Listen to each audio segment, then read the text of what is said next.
Oh. Greetings, everybody, and welcome to another edition of the Breakfast Club. Got that funk here, my friend Rob there, Democratic nominee, and Serious Mind down below. Thank you, friends, for showing up on time. I'm sorry that I'm a bit late. I've been driving across country for the past 2 days, and at the moment I am in a hotel room in Sparks, Nevada. Oh, wow. And then tomorrow we are going to try to get to where I come from in Sonoma County in California, but we have to brave as yet unknown how many fire zones in order to get there. And it may transpire that the route we might like to take is not available due to fire hazard or whatever. So that's a bit daunting. But we'll see. Obviously, we have to get what we're going to get. So we wanted to get as close to there as possible by today. So we've driven over 1,000 miles in the past 2 days. And then we got the final stretch tomorrow. Yeah, so if I'm a little bit absent-minded or short about something to say, which would be totally out of character, then feel free to pick the ball. Hello, Sister Danger. Welcome, welcome. Hey, how's it going? Sorry about that. I got all seated and then I was like, no, it is totally dark. I can't see anything. And then there was a cat that was turning my Pandora on by stepping on my phone. And yeah, see, can you look here? Hi, Kazoom. Yeah. Hi, Kazoom. Oh, Hey there. Hey, you're my old man. I think the fires might be a good place to start. I don't know. What do you think? Sure. Yeah, jump in. 13 states, last I heard. There's fires now in 13 western states. Are we live? Mm-hmm. Oh, hi, everybody. So, that's right. Not pick your nose. Yeah, that's right. When I was coming down the pass through Wyoming and into Utah, wasn't a lot of smoke in the air. But when you come over the mountains and down into Salt Lake City, you can see the whole area is covered with smoke. And the further west you drive, the smokier it gets.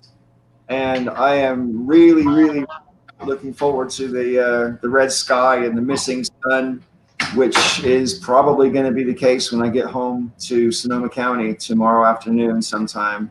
Wow. There we go. Hang on. We got one more coming. There we go. Greetings, Michael. I know Sister Danger can probably hear me even though she's off the camera at the moment. I saw earlier there's been several reports of people who have deliberately started some of these fires. And I cannot overstate how much I hate such a person. It's absolutely despicable to start a fire, which, especially at this time of year, which is going to definitely get out of control. There's no way to really control a fire in the summertime in California with all the hills the way they are and the winds are. And the more heat there is from a fire, the heat rises and brings in more wind, and it just becomes a cycle, you know? Yeah.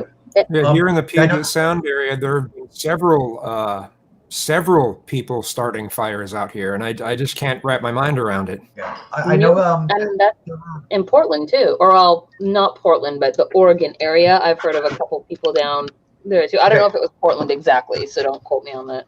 There were reports of people setting fires in Oregon, and basically what had happened was this small town area in the middle of this huge fire, and people in the town were like gathering up their guns to go shoot the people that were starting fires. Turns out it was a rumor that was started because somebody saw people wearing masks photographing the fires. But the rumor that had gotten around was it was Antifa setting fires. All turned out to be bogus. The police have put out statements saying, no, there's no Antifa people setting fires. It's all bullshit. It just isn't true. Stop clogging up 911. You guys are getting in the way of emergency stuff that we have to take care of. And the people that were mistaken for Antifa have come out publicly, and they're like, this is our hometown. We're visiting our hometown, and now people we know are gathering up their guns to come kill us. So this whole thing about people starting fires is going to get somebody killed. So Well, I think that probably the whole, Antifa, whatever, I think that is happening on both sides, because I've also heard from, from people that, oh, it's, Trump cultists that are going around starting fires. And well, what I've actually heard or read that I've read says that they don't actually know. Whenever I hear that it's, whenever I hear that it's one side or the other, it's coming out of a person's mouth. I haven't actually read that in articles. So I think that both sides are just kind of pointing the finger back and forth at each other a lot. But but it is happening. People are in fact starting fires. But I think that political affiliation is, speculative at best, if any, So the monsters are due on Maple Street. Some people will get that reference. Hello. Hey, Jack. Hey, Jack.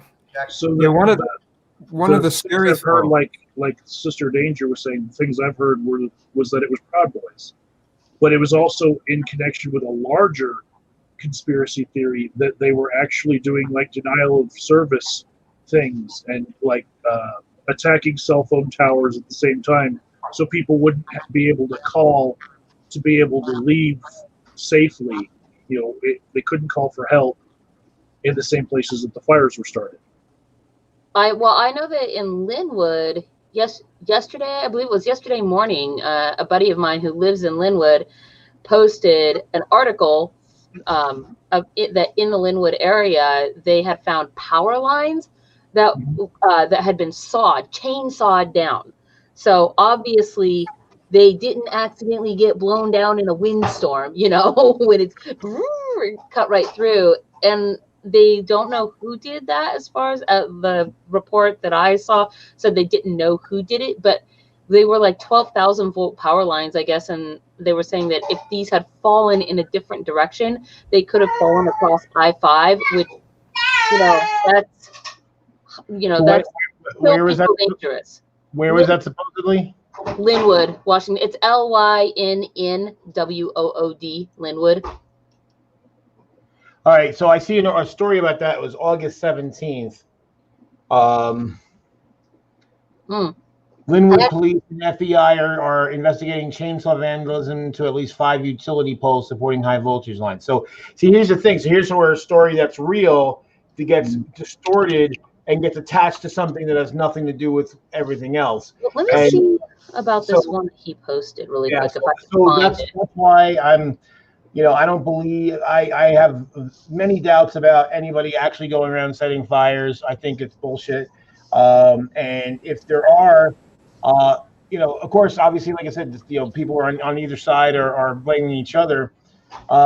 If anybody is, and I don't think anybody is, but if anybody is, I would say, I would guess Spetsnaz, because that's what they were trained to do.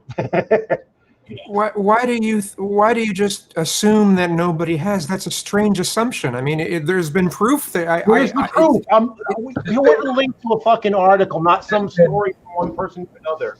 No, that's what I'm saying. There actually are articles for that. It's legit in the news, but the news that I've seen, the actual news, has largely been reporting that they don't know who, like they'll capture, like they've actually apprehended real people starting brush fires, like in Tacoma and places like that. And not all of them have been, but the ones that they have apprehended, the news hasn't seemed to put it on one side or the other. It's actual people talking about it to each other that are saying, oh, it's probably Antifa, or oh, it's probably the Proud Boys, or whatever. Like literally, like a friend of mine maybe 2 hours ago was talking to another friend of mine, and they were like, yo, what's going on with all the crazy Trump cultists that are setting the fires? And I said, where did he hear that? I want to see the article that he actually is getting that from, because otherwise I feel like at this point, we don't really, the people that are setting the fires, I feel like it's a mental illness thing, that people who are already on the brink of stuff are suddenly, now they're not getting their medications, or they're in homeless camps, and everything is just going crazy. Like people, the smoke here is out of control. And if you're in Oregon, it's a billion times worse, you know, and it's just like. So far, I see one article about one guy setting a fire in a median, and the rest of the articles are all about people setting fires in Australia and Queensland back in January. I've seen about a handful from the U.S. in the past few months. There's at least a handful. Now the gender reveal party that started that one, the big fire in California. As we were talking about that here today. I have mixed feelings about what's going to happen to these people. Isn't it that he's going to have to pay like $8 million in fine for it? They're probably going to spend some time in jail. They're going to have to pay some kind of reparations for the damage. But this baby hasn't been born yet. That there's a baby involved here that hasn't even been born yet.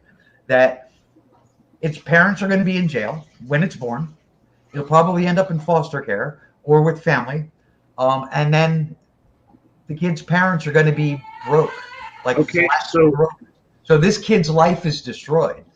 So California has prisons with maternity wards. So California can have a woman in prison have their baby and keep them latched to them in maternity wards for a while. They have special prisons for that.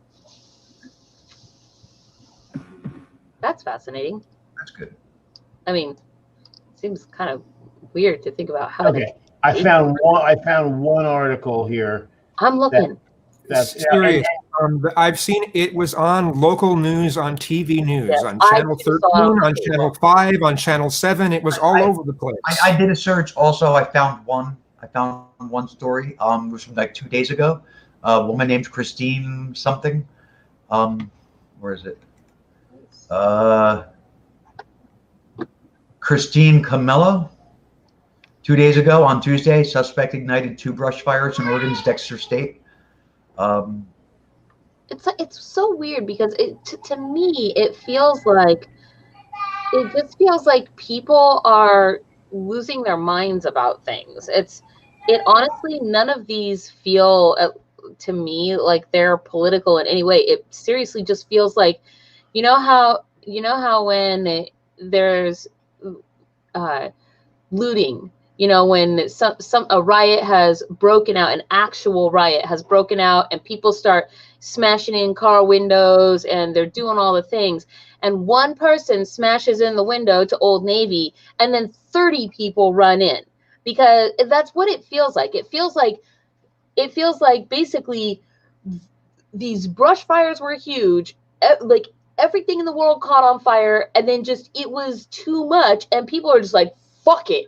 And people that are already unstable are just like, whatever. And they're just doing crazy shit because fuck it, the world is on fire. You know, that's literally what it feels like to me. I just am like, it's all just nonsensical. There's no seeming motivation. These people are randos, and it's like, why would that be happening? You know, except for that 2020 is apparently the apocalypse.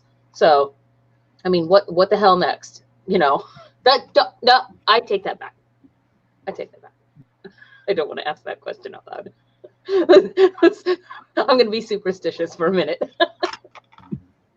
I think it is possibly to do with like people who are into the whole end of days philosophy. Yeah. You know, a lot of people that I've seen on the internet are talking about how these are the end times. But I mean, frankly, they've been doing that most of my whole life anyway. But like lately, maybe it's my own paranoia, but lately it just seems to have taken on a different flavor. People seem to be more sort of, I don't know, glad and get resigned to it, like they look like helpless to do anything about it, and yet they sort of just want to eat popcorn and watch it happen. You know, I'm actually eyeballing Rob to point the finger at, because he's kind of gender fluid, and that's, you know, he flops like 2-3 times a day. That's a lot of pyrotechnics. Who are we talking about? Rob. By the way, apparently it's a boy. Oh. And now the whole world knows it. Yes. Yeah. Wow. Can you imagine growing up as like that baby growing That's up, and then people discovering that it was your gender reveal party that your parents did for you? and That and that's part of what I'm saying. But that's part of what I'm saying. This kid's life, I mean, you know, this kid's life is destroyed. Hasn't even been born yet. Kid's life is destroyed, and it's just like, I mean, that's awful. It's absolutely fucking awful. I mean, at Yeah. the same time, I'm like these parents saying, hey, I mean, for catastrophic stupidity, they deserve pretty much everything they get. Yeah. Yeah. Just like Yeah. Absolutely. Now, one thing I do want to make the point of, though, is that the gender reveal party did not settle all the fires. No, but the big one. And most of it, it's still bad. It's still horrible. And like you said, they're fucked and the kids fucked. But the thing was, I kept seeing a lot of memes the last few days where they were literally trying to pin every fire in every state on this one party. I'm like, no. Yeah, so here's one. I found an article right here. Brush fire ignites in South Tacoma at a site of an old airport. And then this was 2 days ago, and it says that it started in an encampment, which means a homeless encampment, where the fire started, and over 30 people were detained and questioned by the police. They say it burned 24 acres before they got to it, and they confirmed then later on that day that it did in fact start in this homeless encampment. Right. So It probably wasn't intentional.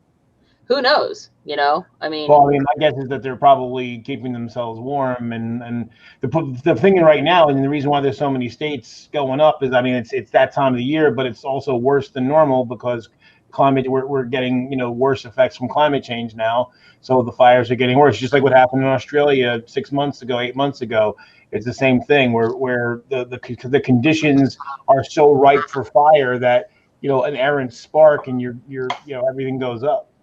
where's the one? There was like a dude that was behind a Target somewhere down near where you are, Kazoom. I don't know if it was Tacoma. Yeah, there was a roller skating rink that was set on fire. It was Tiffany's, I believe it's called, that got burned down. That was pretty sad.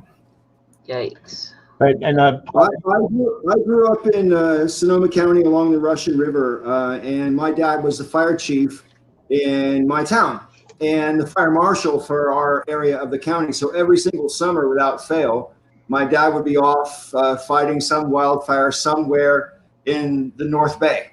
There's always one somewhere, in Lake County, Mendo County, Solano, Sonoma. One of those will have a fire every summer, but they're usually not like, and that's, back when I was a kid. Nowadays, in Sonoma County, where I come from, there was major fires in 2015, 2017, 2018, 2019, and 2020. Okay. And in 2017, my hometown lost 5,500 houses. Okay. Holy And so yesterday, when I was watching the news, I was seeing some aerial footage of whole neighborhoods in Oregon that have just been completely decimated. Like literally looks like a nuclear weapon's gone off. And I know what that looks like because I drove around those neighborhoods in Santa Rosa when I went back to visit in 2017.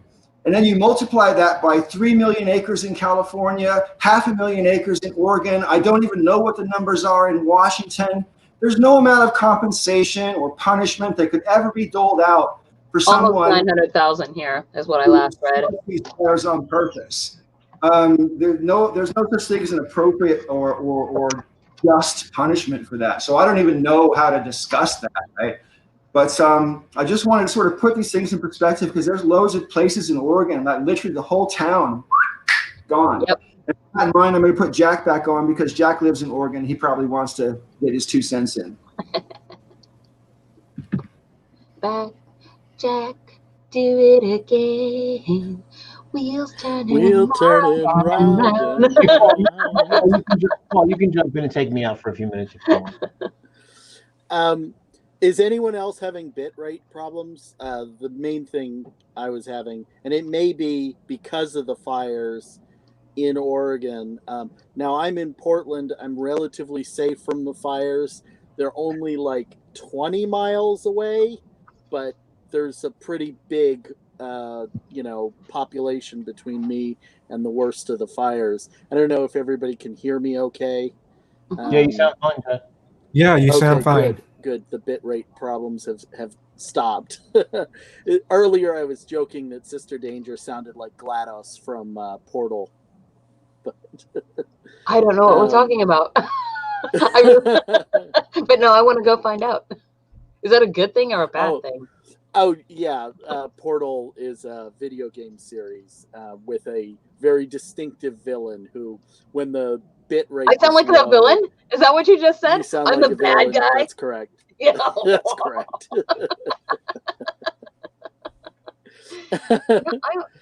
I confess to nothing. But so everybody has seen images of what the sky looks like in basically every California city. And in fact, I've learned from personal experience that the iPhone is just not a very good tool for accurately capturing it, because it automatically tries to white balance the yellow or the red out and normalize the photo. So in a weird way, like, at least my cell phone pictures sort of downplay how weird it is walking around here, where the sky is just the environment is incredibly unnatural. I left my mask in my car with the windows cracked, and when I went to use my mask again, I couldn't breathe through it. It was like filled with ash. So, and that's just like, again, the fires are like 20-25 miles away. Yeah, here we've had some yellow. The sky has been kind of yellow, and the environment has been yellow, but nothing like what you've had down there in Oregon or California. It's been pretty bad. You're in Washington, Kazoom? Yeah, Tacoma, Washington. Yep. Yeah. So he's in Tacoma, and I'm a little bit north up in Everett. And today, though, is compared to the last several days, it's cool outside. It was like 62 degrees because I was just out there, but I drove out to get my trailer, my camper trailer, and move it to a new parking location.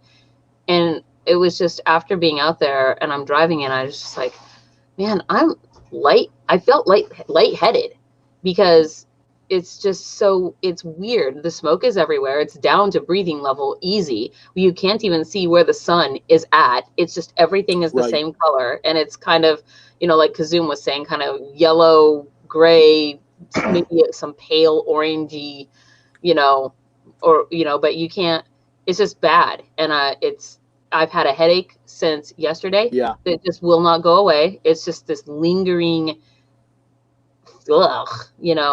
it's bad. I don't know. It sucks. I took a picture on the way home because I was like, oh, I had a big, huge view of like coming across from Lake Stevens and had this I gathered from part of the conversation earlier. I couldn't totally hear everything, but it sounded like everybody has friends in their Facebook feed who thinks that there's some specific party who is responsible for the fires, and I'm finding the same thing myself. Just people irresponsibly posting that BLM started the fires, etc. And I think you're right. We're in the middle of kind of a moral panic across the board.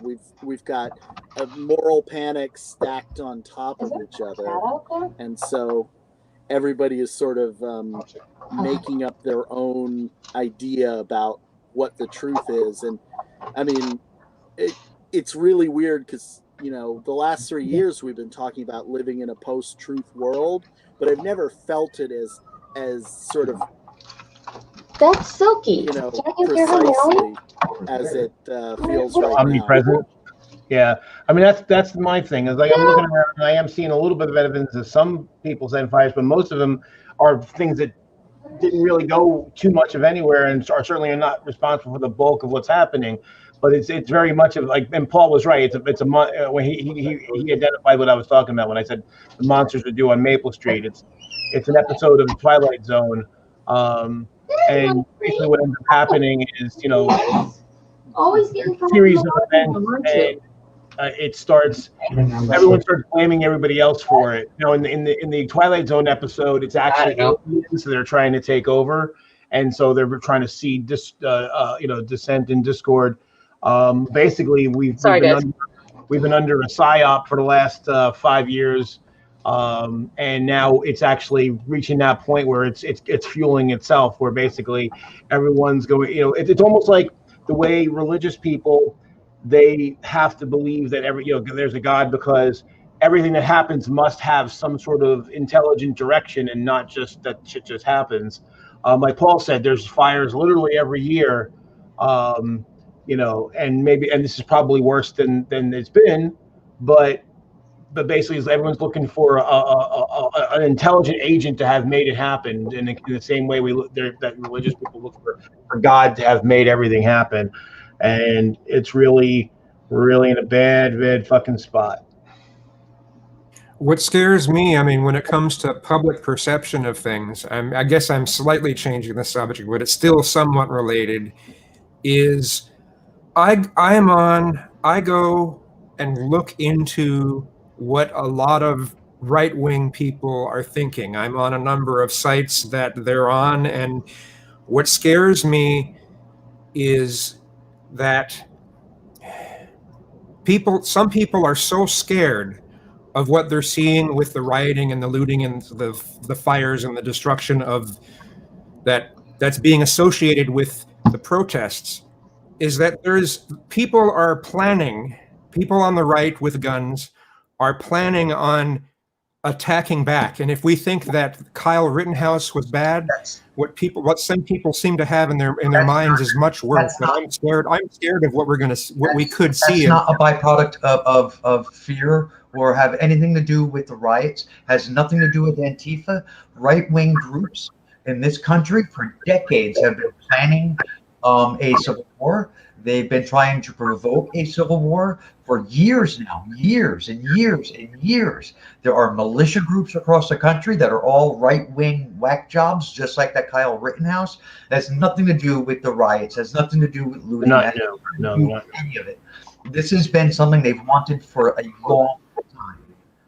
I mean, well, in addition to that, I would like to, I suppose, speculate, but I think I have a hunch that, when Trump goes on, and he was doing this before the convention, but specifically since his speech in the convention and onwards, he keeps on going, there's going to be riots in the street if Joe Biden becomes president.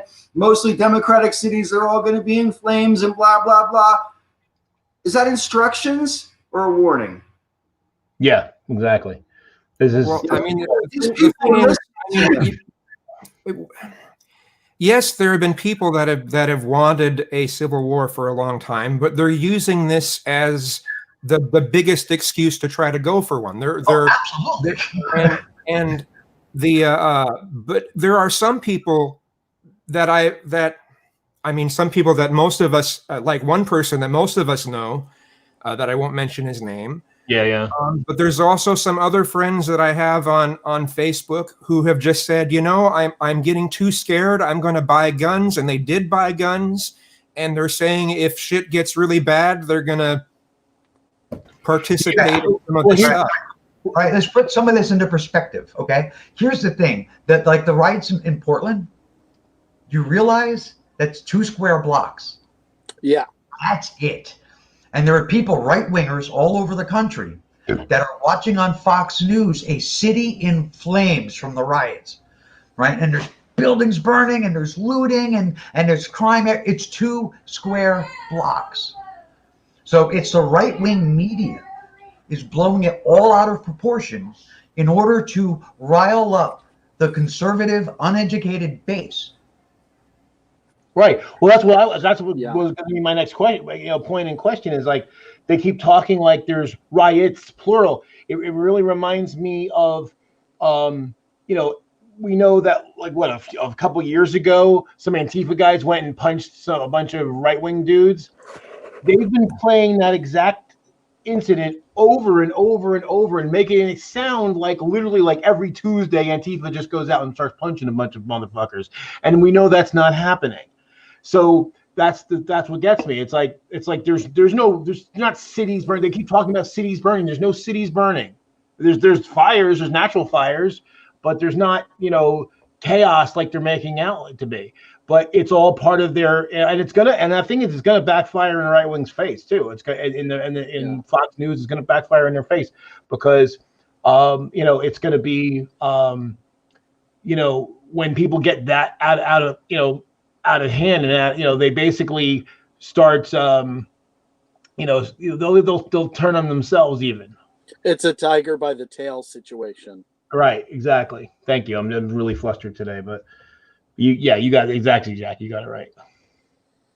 So yes, I'm concerned about that too, Kazum. It's a real threat for sure, but it's not new. You're right. It's just that they're going to use this circumstance to try to do whatever bullshit they want to do. I just see it as a real possibility, though. And it's sad that this is the case, but perception in this case and in a lot of things matters more than the actual reality. I mean, it's the reason why Hillary Clinton lost was because of perception versus what she was really about. People were making it sound like, oh, she's so corrupt and all this stuff, and it was perception. And so with the perception of so much of the public right now, regardless of whether the threat is real or not, the reaction to this perception is very much a real possibility. I'm worried that there's going to be a lot of people suddenly going in and starting to mow down the protesters. They already are. I mean on a large scale where there's a bloodbath. Yeah, I think that's getting to the point where it might be inevitable. I mean, I think everybody's seen this clip recently of some guy, shouting the N-word at somebody in a pickup truck who had a Biden sticker on their bumper. Just happened a couple days ago. And it's just sort of like each one of these little incidents sort of piles on and creates an atmosphere, especially because on social media we'll see the same post, dozens or hundreds of times, that it begins to amplify it. It's this, positive or negative feedback loop right.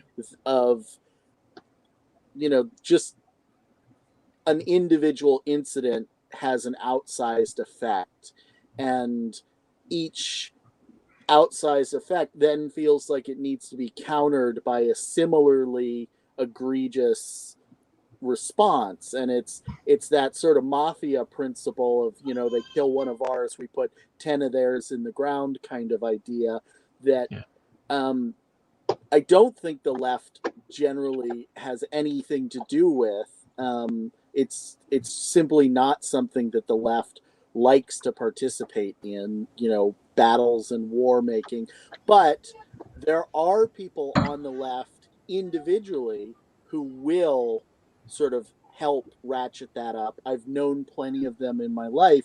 And so those two sides can then start to really kind of aggravate each other quite a bit. The people who do want to get into scraps that are on the left, and then, there's plenty more on the right who are looking for scraps and looking for any reason.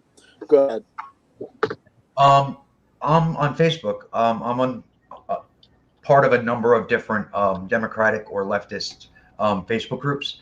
And on one of them, it was like Action Together New Jersey, I think it's called. Somebody had posted a thing that there's an upcoming Trump rally. And they were saying, hey, are we going to organize a counter protest, a counter rally for this? We really need to step up our game. And I commented and I just said, you want to step up your game? Vote. Because there are people on the left. They're just like, every time anybody goes out there to wave a Trump banner, they want to be there too, waving a Biden banner. And it's just like, this doesn't make it stupid. I mean, let them be. They'll sink their own boats. That was beautiful. That was one of the best things that happened in the last few weeks, and it was, to me, endemic of everything wrong with libertarian philosophy, right-wing libertarian philosophy. The big boats because they weren't being, following harbor restrictions and following. So basically, they were driving around too fast, and they were not taking out and watching out for the smaller boats. They swamped a number of small boats, which ended up sinking those boats. And basically, it's the fuck you, I'm going to do it my way, and you can't tell me what to do attitude.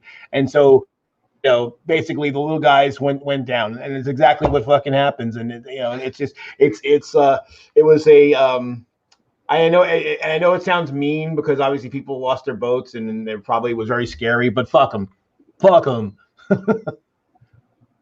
Did anybody see the Brent Terhune parody video where he talked about the SS Margaritaville is at the bottom of Lake Travis? It's a great video. I recommend finding it. Brent Terhune plays a MAGA head. He's really good at the character, a little bit too scarily good at the character, and the parody is very funny. I'm sad that the SS Margaritaville has sunk.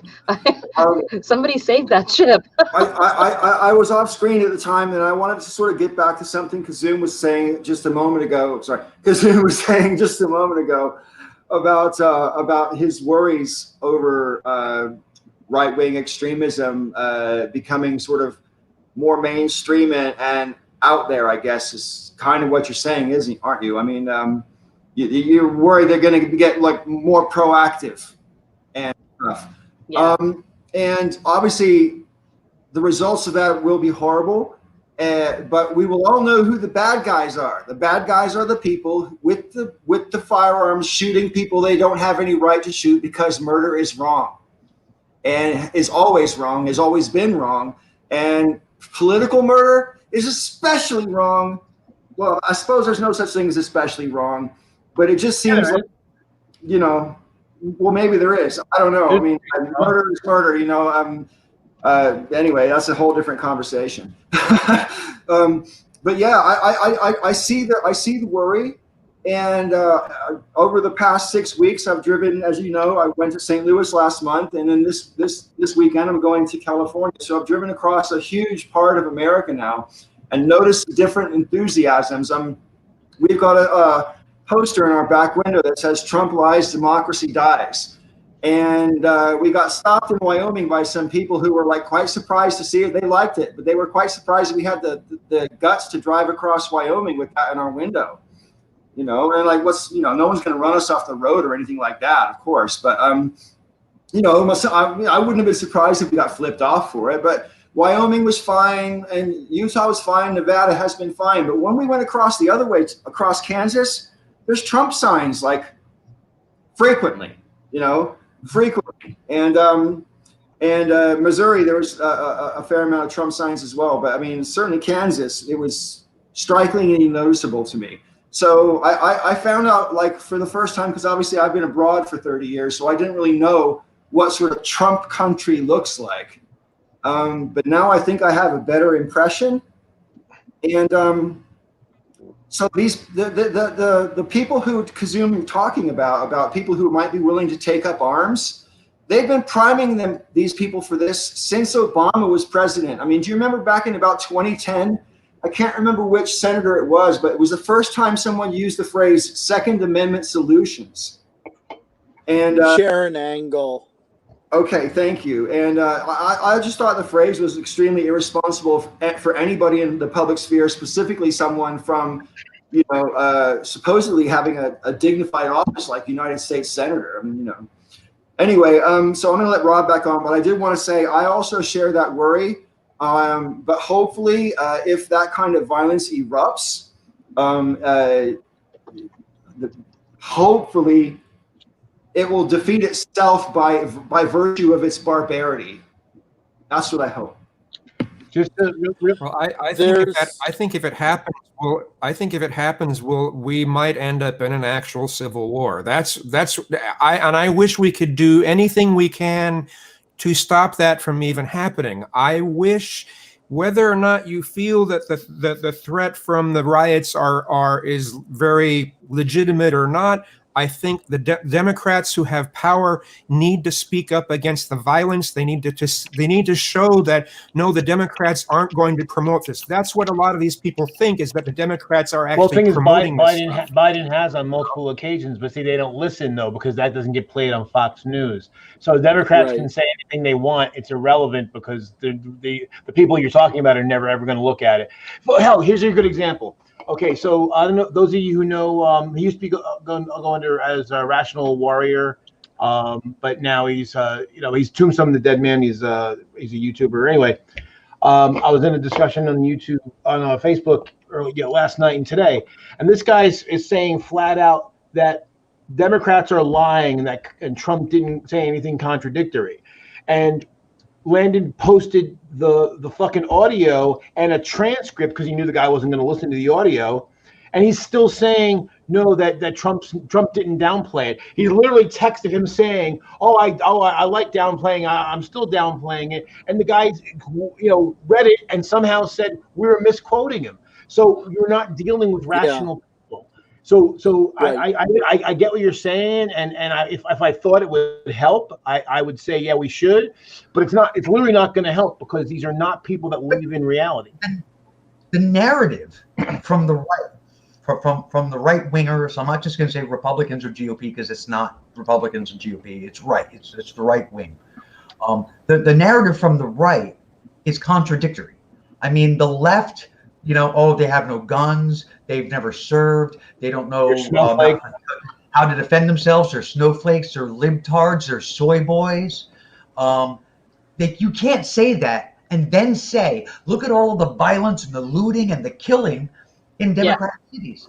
Make up your fucking mind. I mean, it's just like immigrants. Immigrants are lazy. Antifa super soldiers. And you're stealing your job at the same time. Yeah. That's right. Yeah, the lazy immigrant who won't work has somehow also managed to steal your job. Schrodinger's immigrant. The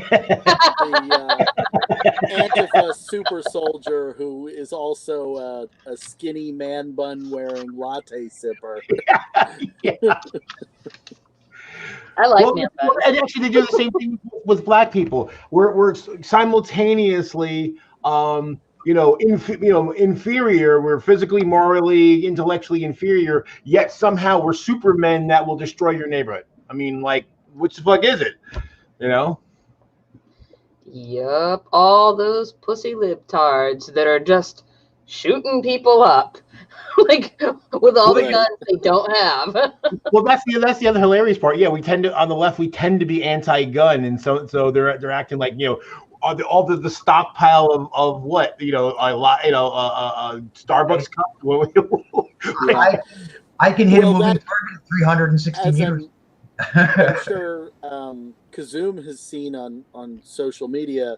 I mean, I also sort of tread into right-wing waters when it comes to various social media accounts, and there's a lot of people who are celebrating the fact that they know that liberals in general, progressives especially, don't tend to have guns, and they're saying, we have all the guns, so when the Civil War comes, we're the ones who are going to win. And part of the reason they believe that is because they believe that they have some chance at a moral victory, because they believe that other people see the world the way they do, that killing liberals, killing black people, killing Latinos or immigrants is going to be seen by the masses at large as a moral victory. And I think, fortunately, I think that they're drastically overestimating their so-called silent majority that they believe they have. On the other hand, I don't think it's as small as we would like. As we see with the hardcore Trump supporting base, it's 40% or 38%, which is a lot higher than I would like, particularly if we're talking about people who are effectively, they're not participating in the same rational worldview or they're not participating with the same facts that we are. that means that 38, 40% of the country is kind of like insane. I mean, maybe that's overstating I don't it. want to pick on people or anything, but you know that like almost half, if not more than half, of Americans believe in angels, demons. So I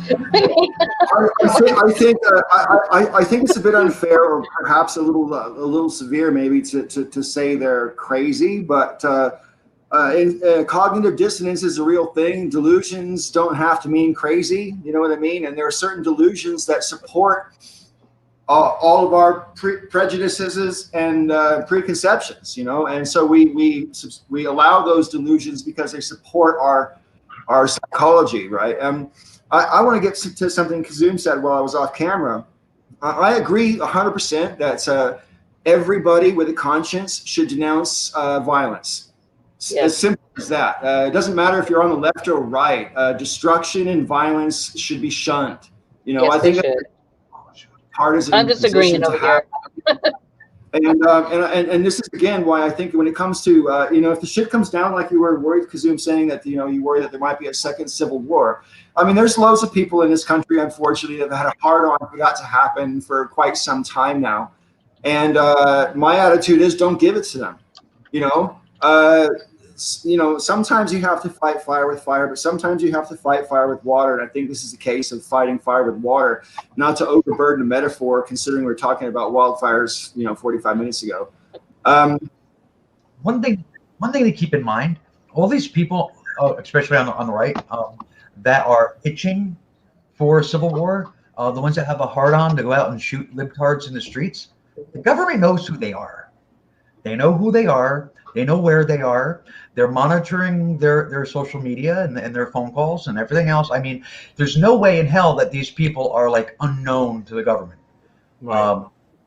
Everything all of us do is monitored, especially online, is monitored by somebody. I mean, every image we put up, every time we're online on camera, everything we type, even if we don't hit enter, everything we type is archived somewhere. So if you think right-wingers aren't being watched, you're wrong. I mean, they're absolutely being watched. So, well, I want to point out too. It goes back further than Obama. I mean, Ruby Ridge was during the end of the George H.W. Bush, so Bush the first tenure. So I mean, and the militia movement was well established by then.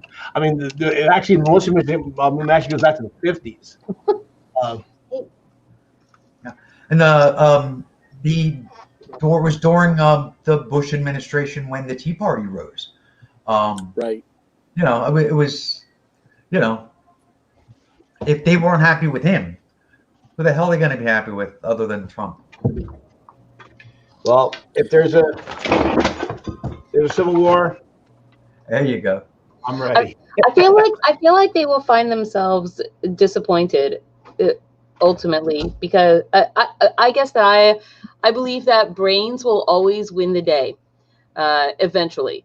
I mean, look at the literal military might of the United States as it has been for decades and decades, and look at the types of wars that we have not been able to win. I mean, we haven't won in Afghanistan, right? That's still going on over there. We didn't win in Vietnam, and the reason is because of the tactics that those people employed in war.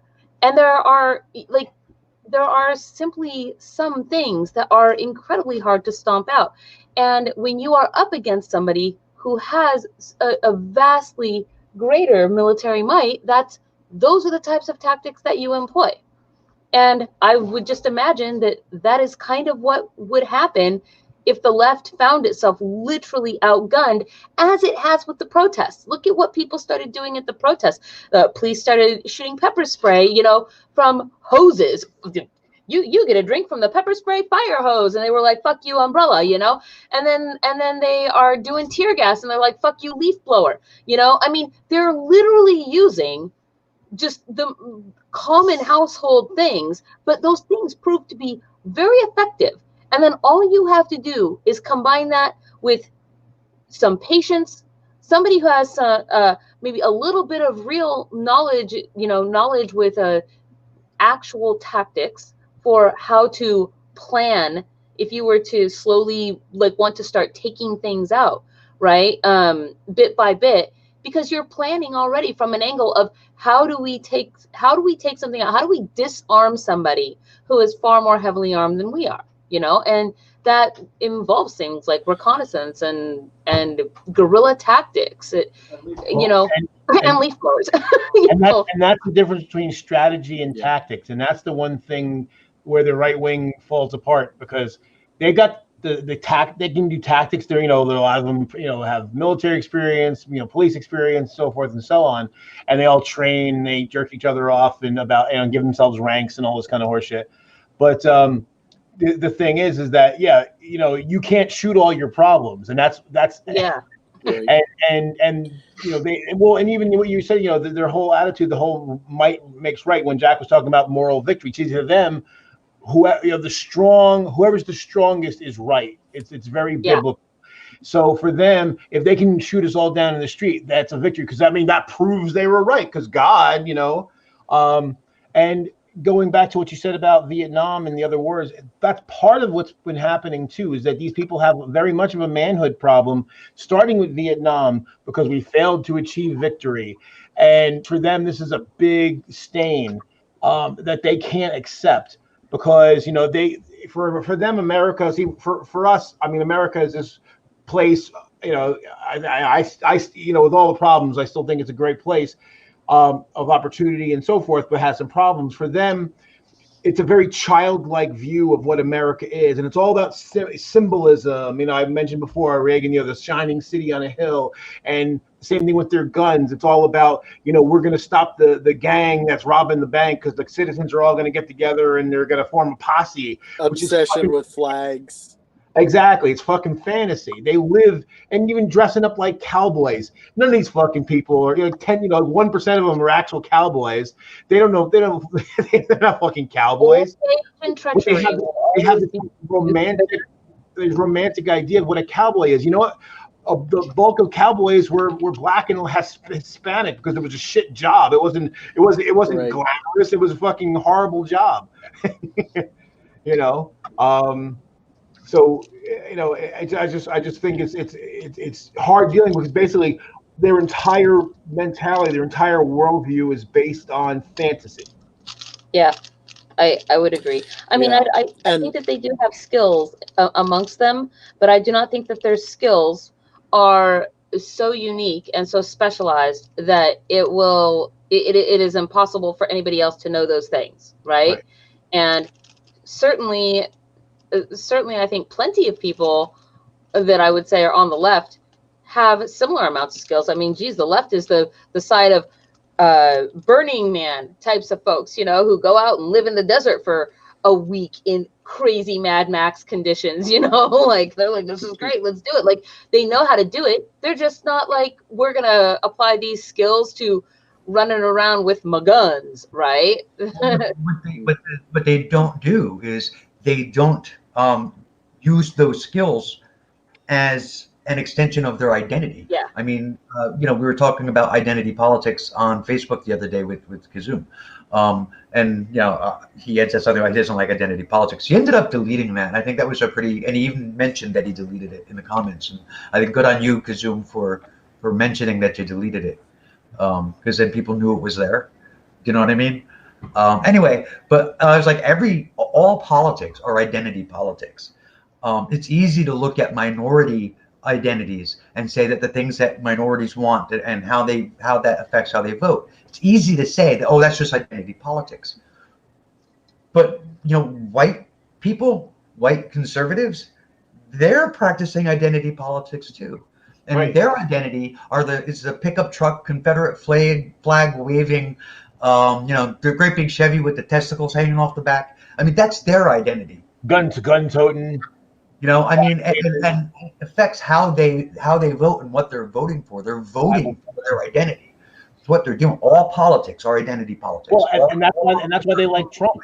That's why they like Trump, and it's nothing to do with policy. It's identity. Right. Identity. It's all identity. most don't know what Trump's policies actually are, and if they do know of a Trump policy, you can believe, or you'll find a tweet that contradicts that policy from Trump, because he's not consistent on anything he says. But the people who like Trump are interested in the sort of the package, the fantasy, like Serious Mind was saying, of the we talked about last week, the alpha male kind of fantasy. I do think that the left, because we don't have as cohesive an identity, I think one of the big differences between the left and the right, they'll say that they're not collectivist in any way, and yet, a church is the most collectivist sort of institution in America. And we've all seen sort of the memes where there's like 100 different Twitter profiles, and they're all a guy who kind of looks like me, but wearing like NASCAR racing sunglasses, and has either a Trump hat or whatever. There's a almost caricature at this point of what the Trump supporter looks like. And sure, there's caricatures of like what a BLM supporter looks like. But in terms of like, sticking to a very narrow template of choices for your identity to come from, the conservative side is a far narrower, set of brackets than on the left. And that also means that we're infighting constantly rather than cohering the way they're able. Everybody on the right sees a burning city and sort of coheres around the idea that, we're going to go fight the libs or whatever. But we on the left don't really do that. Well, yeah, there's larger group identities and smaller group identities. There's also the difference between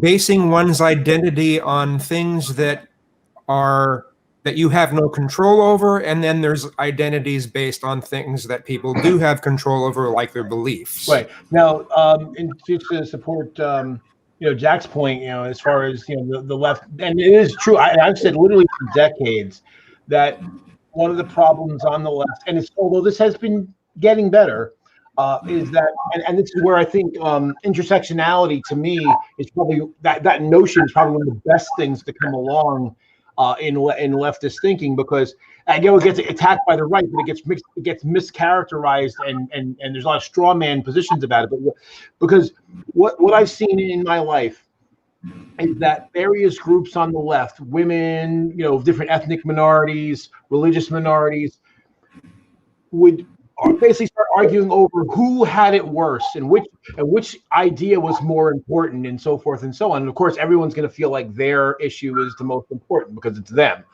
And then people started to realize there's a common element to all of these things, and that they're not so different. And plus the fact that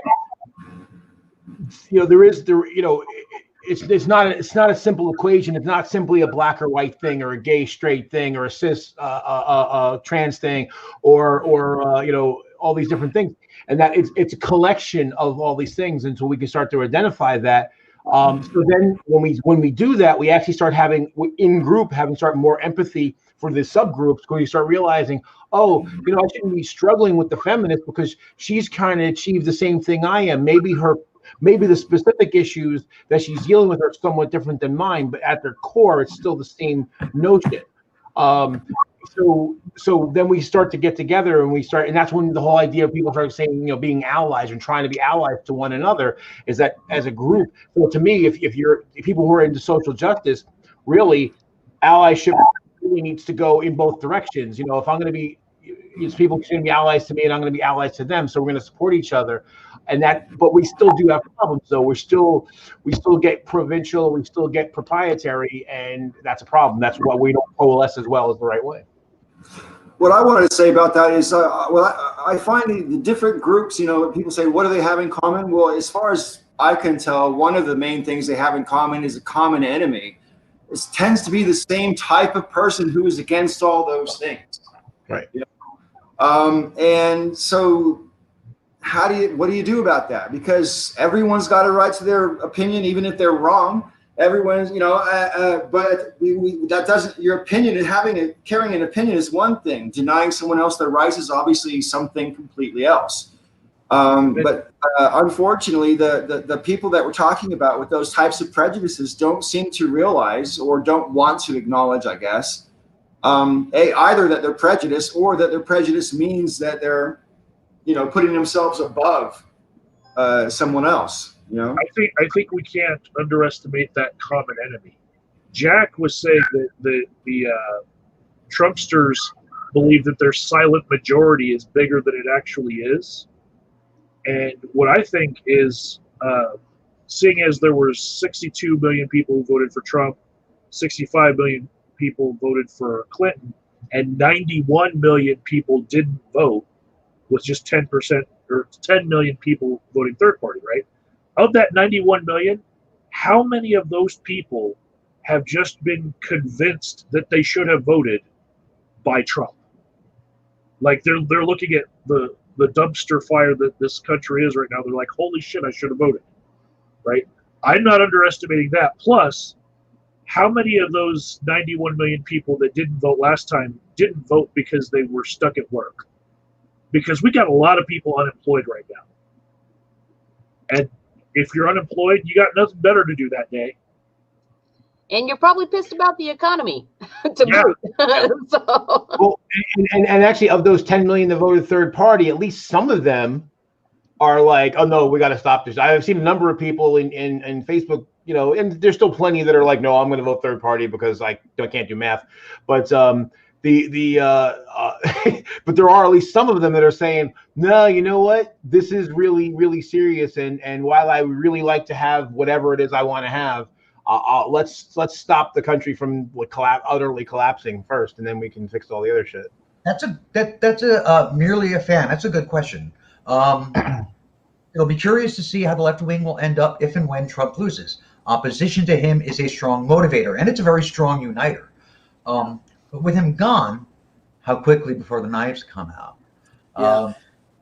I don't know. I think there's a certain amount of cohesion that has been built under Trump that's not going to be lost. I agree. Yeah, we talked about last week. I think I mentioned the idea of the intolerable evil versus the tolerable evil, and Trump has been the intolerable evil, where many of Obama's policies weren't things that we were particularly excited about and didn't feel like he worked very well for the left.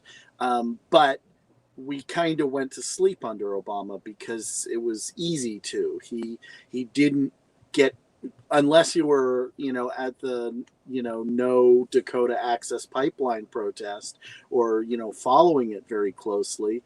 You probably didn't find Obama too terribly offensive to your sensibilities most of the time. And, after the fact, I think a lot of lefties have kind of woken up and gone, what the heck did we do for 8 years? We accomplished nothing. We, didn't hold his feet to the fire like we were asked to, like, many people in various movements kind of directed us to continue doing after he was elected. And I do hope that that you're right, that we continue after Obama, or after Trump is out of office, and whoever the person is, I'm assuming it's really going to be Kamala Harris as far as I'm concerned. I don't think Biden's going to be the Democratic figurehead for that long. Right. And so it's going to be a big thing. A lot of us on the left have a lot of problems with Kamala Harris. I grew up in California. I knew people who were arrested on drug charges in a very harsh sort of drug penalty system. So it's not like Kamala's the favorite of the left. And I'm hoping that means that she's just intolerable enough that we will continue to push her the way we didn't push Obama. Now, what Yeah, do you? Oh, sorry. No, go ahead, Kazum. Well, I might be taking it a slightly different direction, so you should go first. All right. Well, I guess my only thing, and I agree with what you said, Jack. My only thing that I've taken issue with the left on, with as far as Kamala Harris goes, is that there's a lot of things that are literally like, that she didn't pass that law. So I mean, and there's so I do get a little annoyed about that, but again, that's something I can put aside because there's bigger issues. As long as we can get together and that's the thing, and that's why I've always said I agree with you. I think even the people that I like, I try to hold their feet to the fire. I do contact my representatives. I do contact my senators, both state and local and federal, because just because you've elected somebody, that's the voting is the first step. Once they're there, because basically all political people, there's degrees and some are better than others, but ultimately they're craven people who want to keep their job, and so they go where the votes are. And so if their phone's ringing and telling them one thing or the other, they tend to listen because they want to keep their job. And if people don't make those phone calls, they don't send those letters, don't send those emails, don't protest in their office, don't make appointments, then that opinion is pissed in the wind. I mean, you can go to all the rallies in the world, but unless you actually engage with your representative in one of the various ways that's available, it's irrelevant. I love Green Machine just said it'll take major public action to move Biden.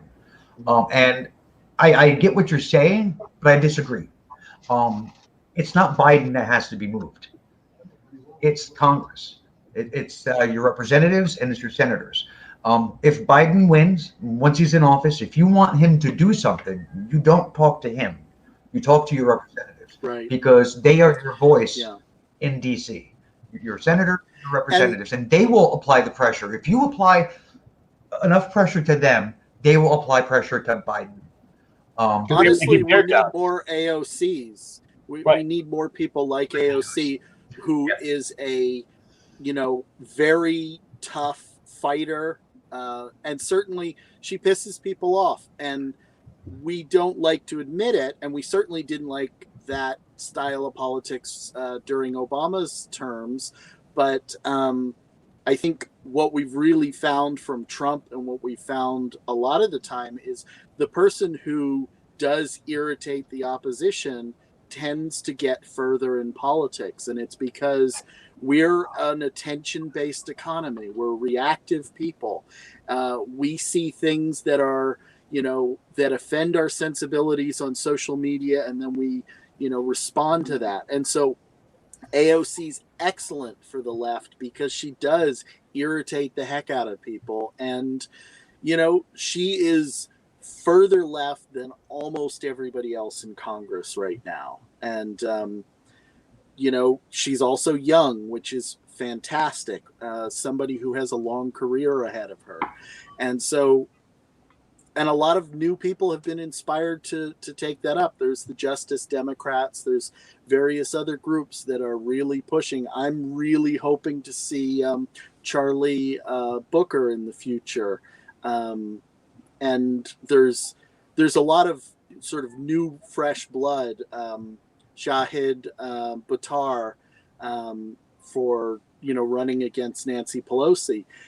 There's going to be a point where the obstructions in Congress are no longer people who are ostensibly left Democrats, the Nancy Pelosi types who have operated more or less like roadblocks for progressives. And once we get to that point, sooner or later, huh? Yeah. Oh, right. Nancy Pelosi is 80. She is 80. I mean, I'm just saying, like, I'm sorry, I didn't mean to interrupt you. You finish what you were saying. Like, I should not just. No, but that's good. No, but Go that's for it.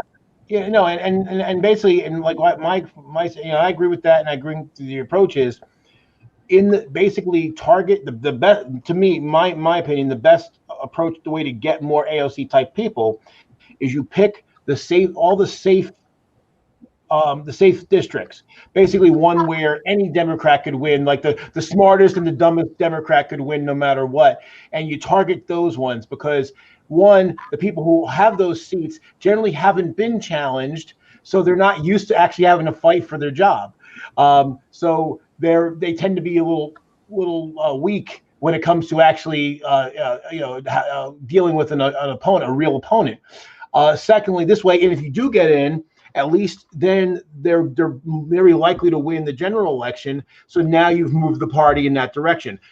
It would be destructive to go after a guy like Joe Manchin, because Joe Manchin barely gets elected in his district. And if he was any further to the left, or anyone slightly further to the left would lose. Now you say, well, why do you want Joe Manchin? Because he only votes with the Democrats 50% of the time. Yeah, he sucks. But basically, when it comes to who controls the committees, who controls the floor, they just go by head count, just nose count. So you get 51 Democrats in the Senate or more, you get 218 Democrats in the House or more, and then you get to decide basically the composition of the various committees. You get to decide the agenda and what bills come up for votes. So yeah, Joe Manchin, he's a lost cause. So in that case, then we need 52 Democrats in the Senate, because we can't count on his vote, but at least his presence helps us get the majority. So I mean, like basically the day after inauguration, if you want Green New Deal implemented, or if you want universal health care, it's not Washington, D.C. marching past the White House where you should be. You should be at your local representative's office, have a presence there almost daily, and have big rallies there every single weekend. You should be in front of your senator's office in your state. Again, have a presence there every day and have big rallies or whatever on the weekend. And put enough pressure on them, they will write a bill. And when that bill gets to Biden, whether he agrees with it or not, he'll be under pressure to sign it. Right. Because Congress will be saying, you must do this. This is what the people want. We're effectively talking about what we did for FDR. Is FDR didn't come in as a reformer, and he had to be pushed, and he was pretty easily pushed. Fortunately, he wasn't somebody who really fought against it hard, but the policies were very populist. And I think the other thing that we're learning from is the Tea Party. The Tea Party, for us, looked like a bunch of extremists. And from, the perspective of the right wing right now, AOC looks like this, extremist. But we need more of those people who aren't, we talked last week about the whole ratcheting effect, where the Democratic Party had just continually headed to the right. And that's what we're correcting now, is we need to ratchet everybody back to the left. And that will mean that there's even more deadlock in Congress. We're going to have even less progress in the short term. And, I've already said I'm not somebody who particularly believes that voting is the best a way to accomplish change. I think the people accomplish change when they're frustrated beyond what any kind of voting will do. I'm a bit more on the revolutionary end than maybe some of the other people in the chat here, because I see that if we really want something done, it is about people in the street making a lot of noise, making lives difficult, really, for people in Congress, but also just like traffic blockages and things like that. I don't want to do anything that harms the working class in any way, but to get people to really recognize what the movement is about, you do have to disturb people. You have to get make things a little bit uncomfortable for them so that they join in. I absolutely agree that it's important to do that, but I also think if you had this year alone, we've seen 25, 30 million people marching in favor, against police brutality, let's put it that way. And all those people put the same amount of energy into petitioning their congressperson and their senator, like literally like nonstop, it might have some pretty good results as well. And I am not undervaluing protests. I've been to more than 20 protests in the past 7 years myself. So I'm very active in causes that I think need activism. Having said that, I recognize that in the absence of extreme actions, activism can only go so far. We need to use our other democratic means. Otherwise, use it or lose it, basically, is what I wanted to say. And even beyond both of those things, and again, people there's the other thing that people can do is there's non-governmental organizations. That's their job. Some of them are lobbyists, some of them are direct action groups, and those are important too, because I do agree that voting alone is not going to achieve what we want, but not voting will definitely ensure that we don't get what we want. It's one component. It's one tool in the toolbox.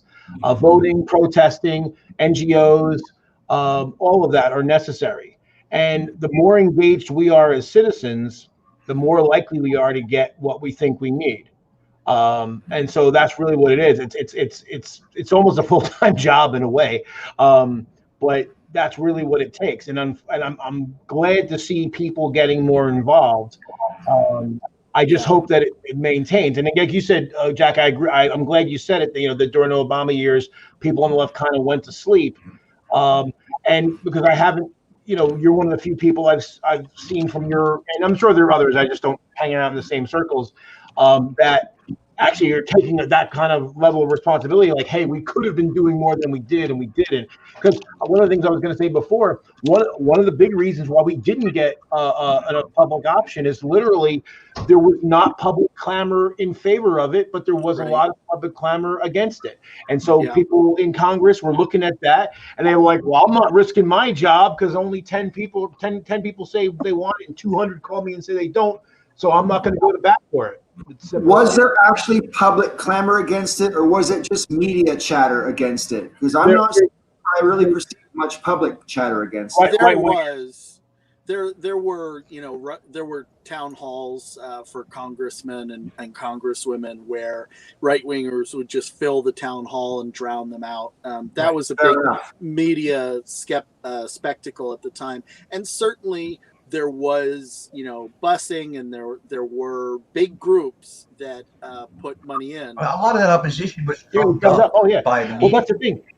They're a minority on almost every issue. I mean, if you take the loud one, if you take the labels away and you just present the issues, and this is going back for 50 years, 70% of the populace in any given time frame will basically agree with the leftist arguments for the most part. It's about 70%, and that's been consistent over a 50-year period.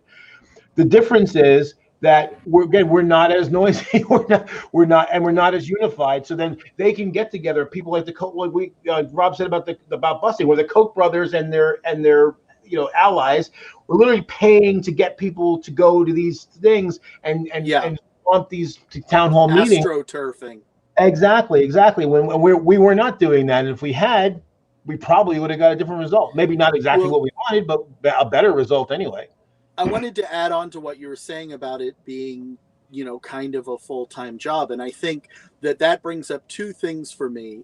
First, the historical reason why the right wing hates the middle class so much is because anytime anybody has enough room to breathe and time to think and time off from work, then you've got, socially destructive forces tearing down the status quo. And that's what happened in the 60s, because you had a very large, burgeoning, pretty powerful middle class, thanks to unions, thanks to American manufacturing when the rest of the world had been destroyed. But then the second thing to add on to that is we have COVID. We had, for the first time in a really long time, people got to stay home and actually think about, how great is life really under this system that we're all, made to kind of jump on a treadmill, and if we ever fall off the treadmill, we instantly become homeless, as I did. And the fact that people can kind of see the machinations, they can see the man behind the curtain when they have a moment to sit and breathe. I'm talking about breathing in the wildfire, but, and COVID has been good for taking a second look at the way all our systems work and realizing none of these systems work well, and most people are left out. And I don't think we're going to forget that. And, third thing, and then I'll hand the ball to somebody else, but I do think that it is slightly better to have a person in office, like I said before, like Kamala Harris or Joe Biden, who isn't really a friend to the left necessarily, because I think everybody thought Obama was a friend to the left. I certainly did. And, it helped that Fox News and the right-wing media constantly promoted this idea that Obama was a communist socialist, just like the furthest left president that had ever existed. And so it was easier for the left to ignore things like him going to Flint, Michigan to drink the water or whatever. And I don't think we'll ignore that again. I really hope we don't. Anyway. Well, and one thing you just said, I thought was really, really important. You said about the way the right wing media tried to paint Obama like this, like ultra communist, and they're doing the same thing with Biden, which, I'm laughing because I know my left, far lefty friends are just laughing their ass off. Like, what are you talking about? Actually, I tried to tell a friend of mine who's like a conservative, Catholic, and when Obama was in. And he was like, "Oh, Obama's so lefty," and I'm like, "No, my lefty friends don't like him that much." And he was astounded. He could not believe. I'm like, "No, they don't think he's been anywhere near left as you think he is, because he hasn't. He wasn't, But the one thing that's useful, and I noticed this when it came up with the some of the gay rights issues, for marriage equality. So for years, and also gays in the military, for years, the right wing, they beat that drum. Oh my God, the world's going to burn down and everything, all this terrible stuff's going to happen. And then when it doesn't happen, then people are like, oh, and it totally disarms all their bullshit. If they could have tried to make some semblance of a rational argument, they could continue to argue it. But so basically, by the time, it got to the Supreme Court, 31 states had already had marriage equality, and nothing was burning, and no one was raping children, and no one was having sex with bears, whatever crazy stuff they were coming up with, and they were like, oh, well, what's the big deal? Why? Yeah, let them get married if they want to. What kind of bears? I mean, there are plenty of people having sex with bears. There are entire dating websites that are, dedicated. Poor choice of words. Fair enough. I should have been more specific.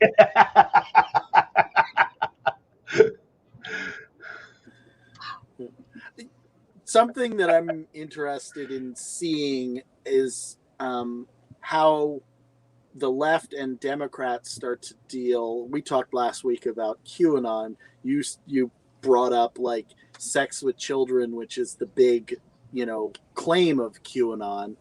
And, I certainly don't want to downplay that there are incidents that happen in the real world, but QAnon is just another one of those witch hunts or media fires, sort of.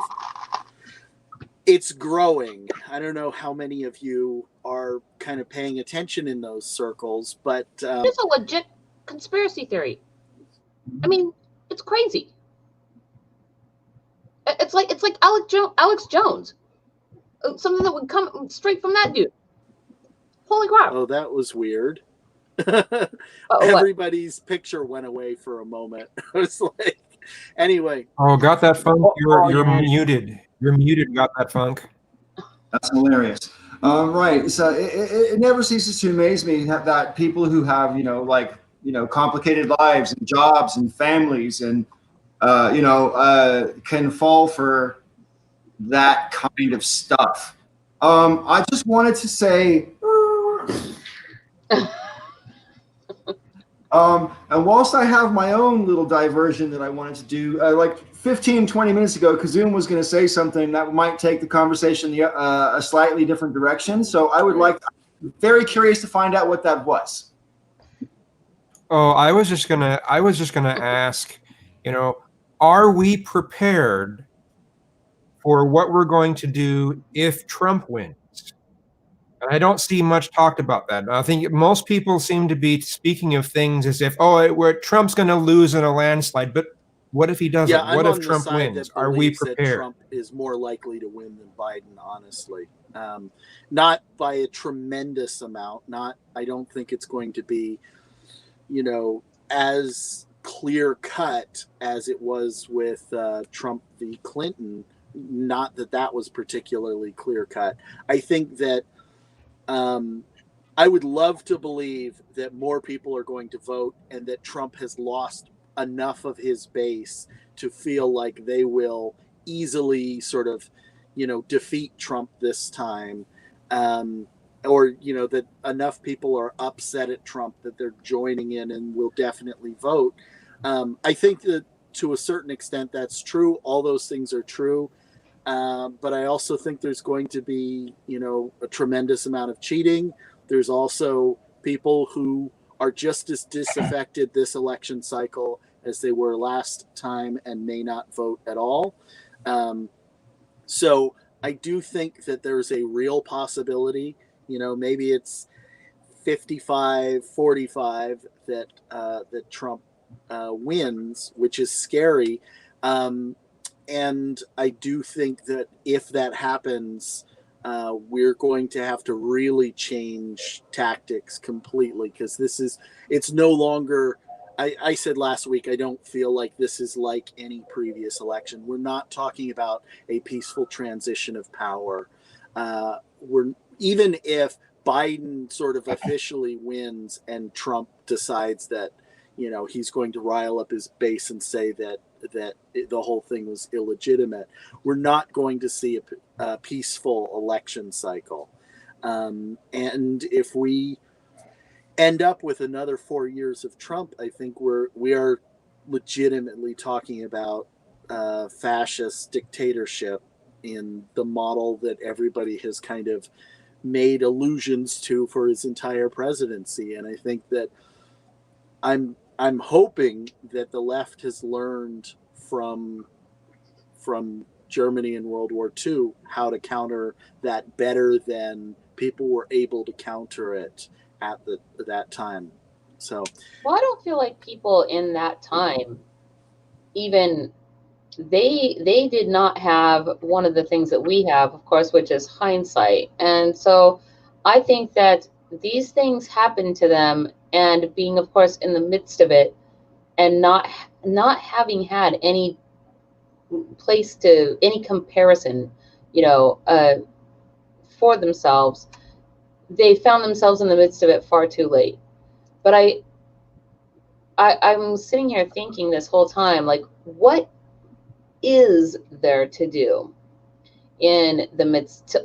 So your question, Kazum, is like, are we prepared for what we want to do? And then I'm finding myself saying, well, let us assume that is the case, that Trump were to become the president again. What is there to do? And that's a hard question to answer, because we don't necessarily know what will happen if he becomes president again. We don't know what he's going to do. But one of the things I find myself thinking is, some of what there is to do is what's happening already right now. That these protests begin to stop being protests anymore, and they literally do become coordinated and pointed attacks. Because what else can be done except for to start doing things like causing such an actual destructive ruckus with the government that that finally something begins to happen or to change, just consistently, continually, right? Little bits here and there, just, because right now I feel like people are protesting that the things are turning violent largely because the police are starting it. But we also see that these protests that have been going on for, over 100 days now, in some places, things are beginning to change. For example, in Seattle, they're like defunding the police, right? So like things are changing. But if he were to become president and then truly start to implement some of these fascist things, what else is there to do except for to create an insurgent type of a war? Right, and that just amplifies it, though. In the future for sure. But I wanted to say to Kazum's original question, what if Trump wins? There's different answers for that. If Trump wins both the Electoral College and the popular vote by a margin that any normal president might win in any normal election, there's a different answer to that question than if Trump just declares victory on election night before the mail-in votes are counted. I mean, what if Trump declares victory before dawn on the 4th of November, when we already know that, maybe as many as 40 or 50% of all the ballots still haven't been counted yet? So I think the answer to what we do utterly depends. I don't know how much you've seen the reporting, but in Belarus, like last month or so, maybe 6 weeks ago even, the last dictator in Europe, Lukashenko, I think his name is, he won the election with 80% of the vote. And the whole country said, 80%? You've got to be fucking kidding. I don't know anybody who voted for that guy. And they all hit the streets. Yeah. And because Belarus is a client state of Russia, they've had a lot of backing from Putin to sort of quell these rebellions, because this type of massive demonstration like they've had in Belarus is exactly how the whole Eastern Bloc fell at the end of the 80s and beginning of the 90s. So never underestimate people power. That's what I wanted to say as well before I put Joe back on, because hitting the streets doesn't always work. But again, using the Eastern Bloc as an example, Poland, Hungary, Ukraine, Georgia, all had peaceful revolutions where not a shot was fired, because even though the government, in some cases, like in Poland and Czechoslovakia, the government did order the troops to fire on the people. And they said, no, those are our neighbors. No, we're not going to fire. So we have to depend on American soldiers loving Americans as much as Americans are trained to love their soldiers. I'll say real quick that the left should also try and be a bit more understanding of soldiers, because that's not something that the left has traditionally been very good at. I follow a few Marines on social media who are lefties who talk about how the left is still fairly anti-military or anti-soldier. And while I'm certainly not in favor of war, I'm not even in favor of the military as an institution, I recognize that most soldiers join because of necessity, that it's a lot of people who are working class and impoverished who became soldiers in the first place. And I think that the left does have a bit of a deficit when it comes to treating soldiers as, naturally a part of the left, as in solidarity when it comes to being working class and poor. So anyway, that's all I want to say about that. I mean, the one thing though I'll say about that is that what I find interesting is that when you see people that are ex-military running for office, at least in the last 20, 25 years, they've tended to actually run Democrat and not Republican, because they start to understand, hey, I've been used as an instrument of the government in a way that probably wasn't good. The Smedley Butler effect. Yeah. The other thing is that, you can be, and I'm not anti-military at all, but you can be anti-military and pro-soldier, because they're not the same thing. And that's another one of those subtle things that the right wing doesn't ever understand, that you can say, hey, like you said, I get where you're coming from. I don't like the idea that we even have a military. I don't think we need it. I think it probably creates more problems than it solves. But I care for the human being that's in that uniform, and I don't want anything bad to happen to them. And that's really the same thing when it comes to being against a war. I mean, I've tried desperately to explain to some of these people that, I can say the reason why I'm against this particular, I'm not reflexively against war. I think wars really should be like, the last resort. But I don't think that every military action is inherently evil. But the thing is, it all depends on the situation. But on the flip side, I can say, because I'm for the soldiers, I don't want them to fight in this particular war because I don't think this war is just. I don't think it serves America's interest or the world's interest, all these different things. And it certainly doesn't serve the soldiers if they're being sent off into something that's unjust and unnecessary and, all these kind of things. So, and that's probably something that we probably should say more often and more loudly. I have heard some people do it, but we probably could do a better job of it. The one thing two things I think we have going for us, based on, as far as Kazun's original question, the military leadership despises Trump because he's constantly attacking them. He's constantly treating them as whipping boys. They do not like him. So I think that it's unlikely that he would be able to use the military against the people. In fact, we kind of know that because he wanted to. Part of the reason why he got those contractors in D.C. to do all his dirty work because the military told him no. They said, go out there and shoot up the protesters with rubber bullets. And the military says, posse comitatus, can't do it. We're not going to be shooting at citizens. So that actually made me feel a lot better. Not that he tried to do it, but the fact that he tried and was rebuffed.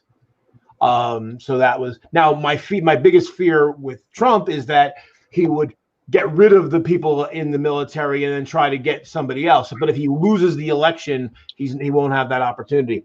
As far as the actual voting goes, we have to remember, unlike Belarus and a lot of other countries, is voting is done on a state level.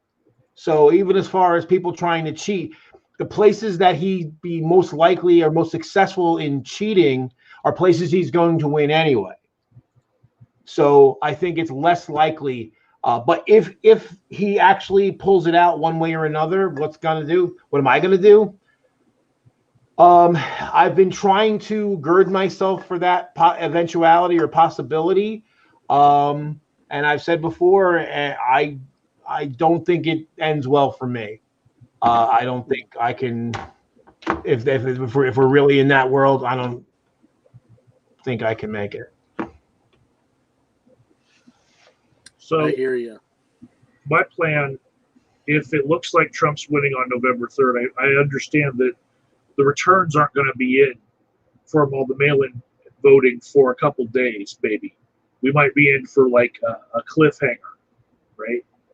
So probably by November 7th, I might be, looking at getting a plane ticket. Sometime during that week, I'll be thinking, does this look like it's going to be finalized or not? And maybe by the 7th, because on the 4th, 5th, and 7th, I have clients that I see that might be extremely depressed and need to talk to me. Well, by the 7th, I'm probably going to get a ticket to New Jersey, and we're going to have a sleepover at Joe's house. And I'm going to bring Monopoly and Risk. And I'm going to beat Joe at both games. And then if I do that, I'm going to try my luck at arm wrestling. I have no idea if I'm going to do it, but if I do pull off the hat trick, it'll be amazing. Well, I mean, you might get me in Monopoly, but Risk, I don't know, man. I don't know.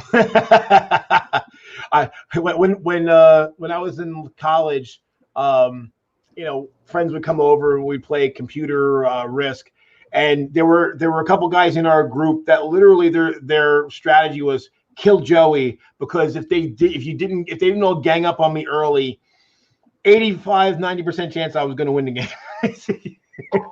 So I guess it's kind of like a comment / question, but this whole thread kind of started with Kazum asking what we do if Trump just announces that he won, even before the votes are all counted.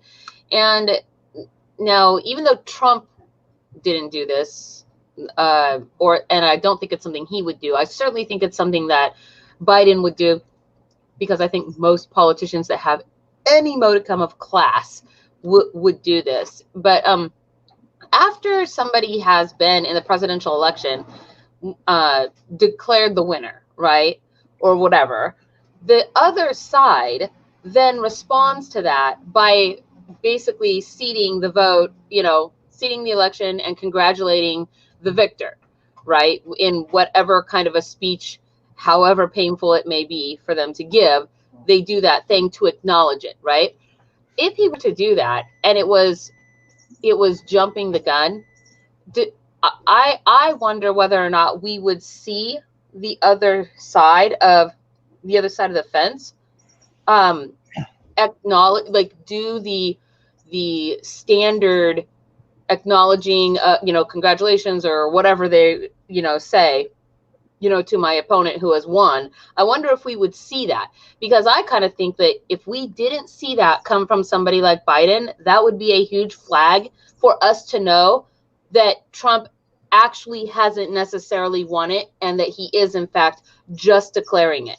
Because if he had actually won and was just declaring it, I feel like the other side would also know that, and they would already begin making the preps for the speech of defeat, or whatever you call that. Yeah, Does that make Concession. concession? Yeah, that's a very much nicer way to put it. Thank you. The thing to remember is any candidate can declare anything they want. Votes are certified by the state's boards of elections and the state's secretaries of state. So basically, and then the election overall gets certified in Washington. Was it 14 days after the election, or 20 days, something like that? I forget exactly. So people can say, as long as no one concedes, then what will happen is then the votes will get certified through the normal process, and then whoever has the total will be declared the winner. So what people say, just same thing like when media people call it, it's not legally binding. It doesn't mean anything. That sounds great on paper, and I'm sure that's how it's supposed to work. But I mean, again, I know I referenced the same thing last week, but the whole Mueller report, man, Bill Barr put out that 4-page thing and fucked the entire thing up.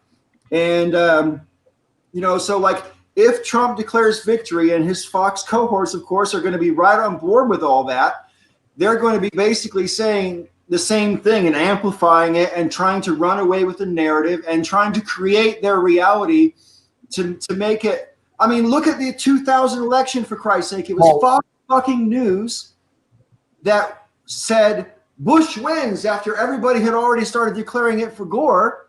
And that's what started the whole controversy. So don't underestimate the possibility.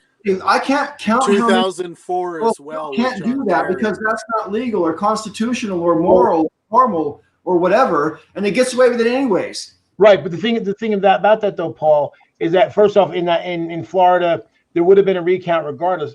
Gore's mistake was asking for a selective recount because it lent credence to the idea that he was trying to play a dirty game. If he had said state, and it would have been a state mandated, statewide recount, the recount would have been completed. So he kind of shot himself in the foot. So that's why I'm not too worried about I think what you're saying is true, that they will certainly do that because they already have. But I also think that from an electoral perspective, that sways public opinion. It doesn't sway the vote. It's just, again, if Gore's team made a tactical error, and unfortunately we all paid the price. Yeah, I mean, I know you're absolutely factually correct that until the states declare, they're certified their results, there is no result. And I know that's factually true. But supposing that Trump gets to run away with 2 weeks before all 50 states have certified, and then the margin is debatable,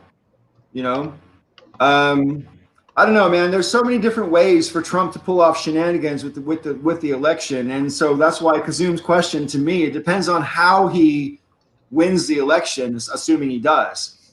And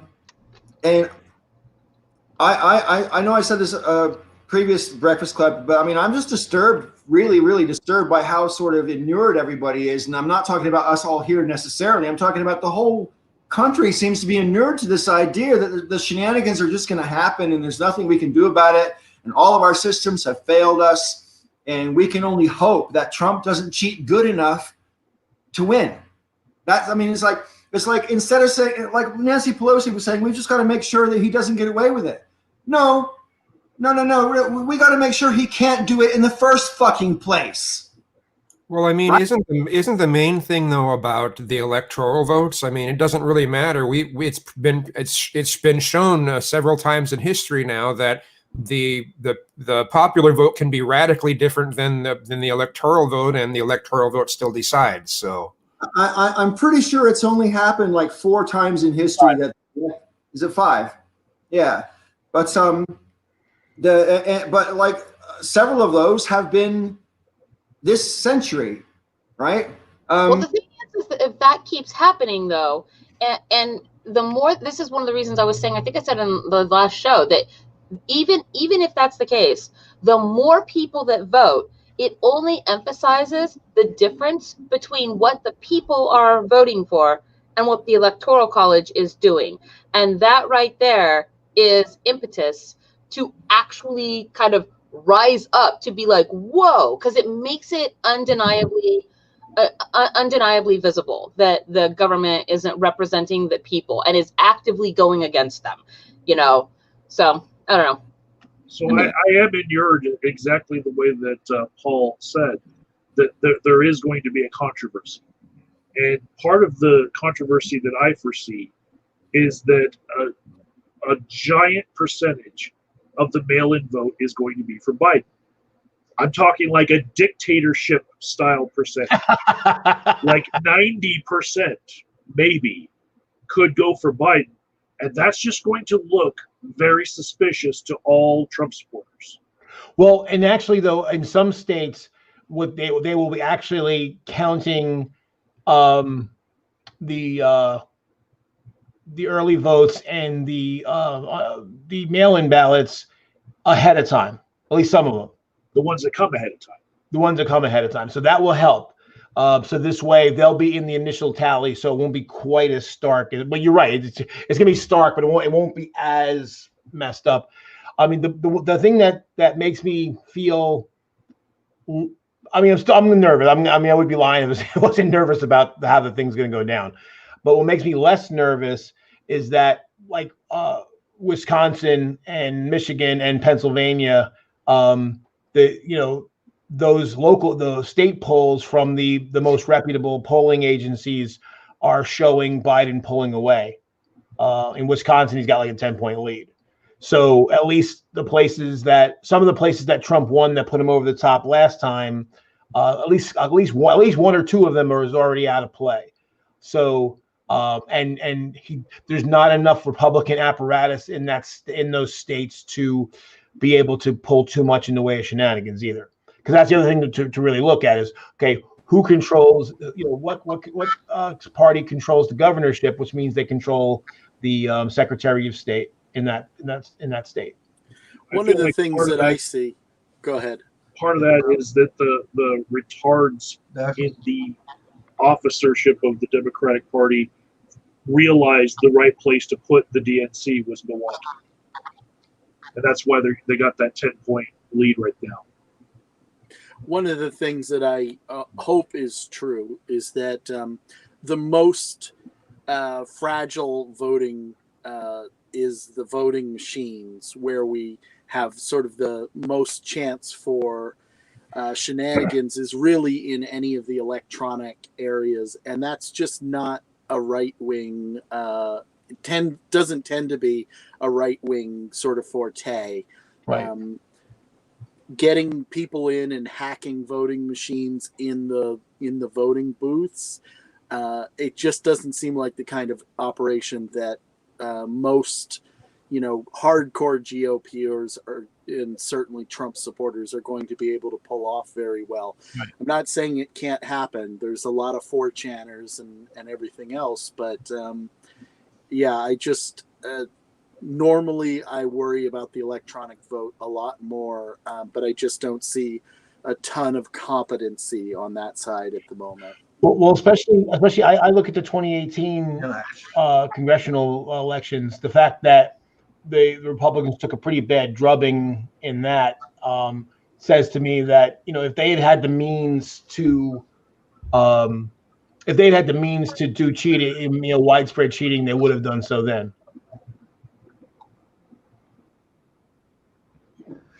4 years ago, as far as like whether or not Trump will misbehave during the election or try to declare victory, and then we have to do something that would stop that. There's really nothing that we can do. 4 years ago, I remember saying, because people were saying, "Oh, but there's a system of checks and balances. There's institutions. These systems are there to keep him in check, and they've always worked, and they will continue to work." Now, what I said 4 years ago remains true. Our system is designed like an Honest John box. It only works if you play the game. If you play by the rules of the game, the system will work. Trump, from the beginning, has said, "Yeah, no, I'm not going to follow your rules." Thereby, he completely took the power away from the checks and balances that are designed to keep him in check. If you ignore the checks... Well, and the thing is, though, he also had complicity from the Republicans in the Senate. Because that's really what it comes down to. If the Republicans in the Senate didn't back him up, he wouldn't have gotten away with it. But they basically made it clear that they're willing to let him burn the country to the ground if that's what it takes. They made it absolutely clear when they failed to convict him in February for impeachment. And this is a really perfect place for me to go, because it actually ties into what you're just saying. So before we went live tonight, we were discussing the revelations, some of the revelations in Bob Woodward's new book, Rage, and about how Trump admitted on tape that he knew the coronavirus was serious, knew it was airborne, knew how deadly it was, etc. Practically, from my hearing of the tape, sounded kind of like he was bragging about how bad it was to Bob Woodward. Yeah. I don't think that's an unfair assessment, but maybe I'm reading into it. I'm biased. But anyway, bottom line is Trump was saying to our constantly all the way through February and well into March, that playing it down. And he even admitted that he was playing it down on purpose and everything like that. And I know I said this before we went live, but I mean, this should sink any president. It doesn't matter what party, it doesn't matter, how well loved or not. I mean, if you deliberately mislead the population in such a way as to cause excess deaths, you need to be out of there pronto. And Joe was saying about the complicity of the GOP and the Congress, and specifically in the Senate. Where the fuck are these people this past week? How can 2 months away from an election in the face of this kind of outrageous, fucking clear, flagrant violation of an abuse of power? Clearly. It's not even that. Trump can get away with it. It should have resulted in immediate impeachment hearings. It should have been immediate because it's a violation not just of abuse of power. It's a violation of his oath. It's dereliction of duty. He violated his oath. Right. So the technical term for what he's done.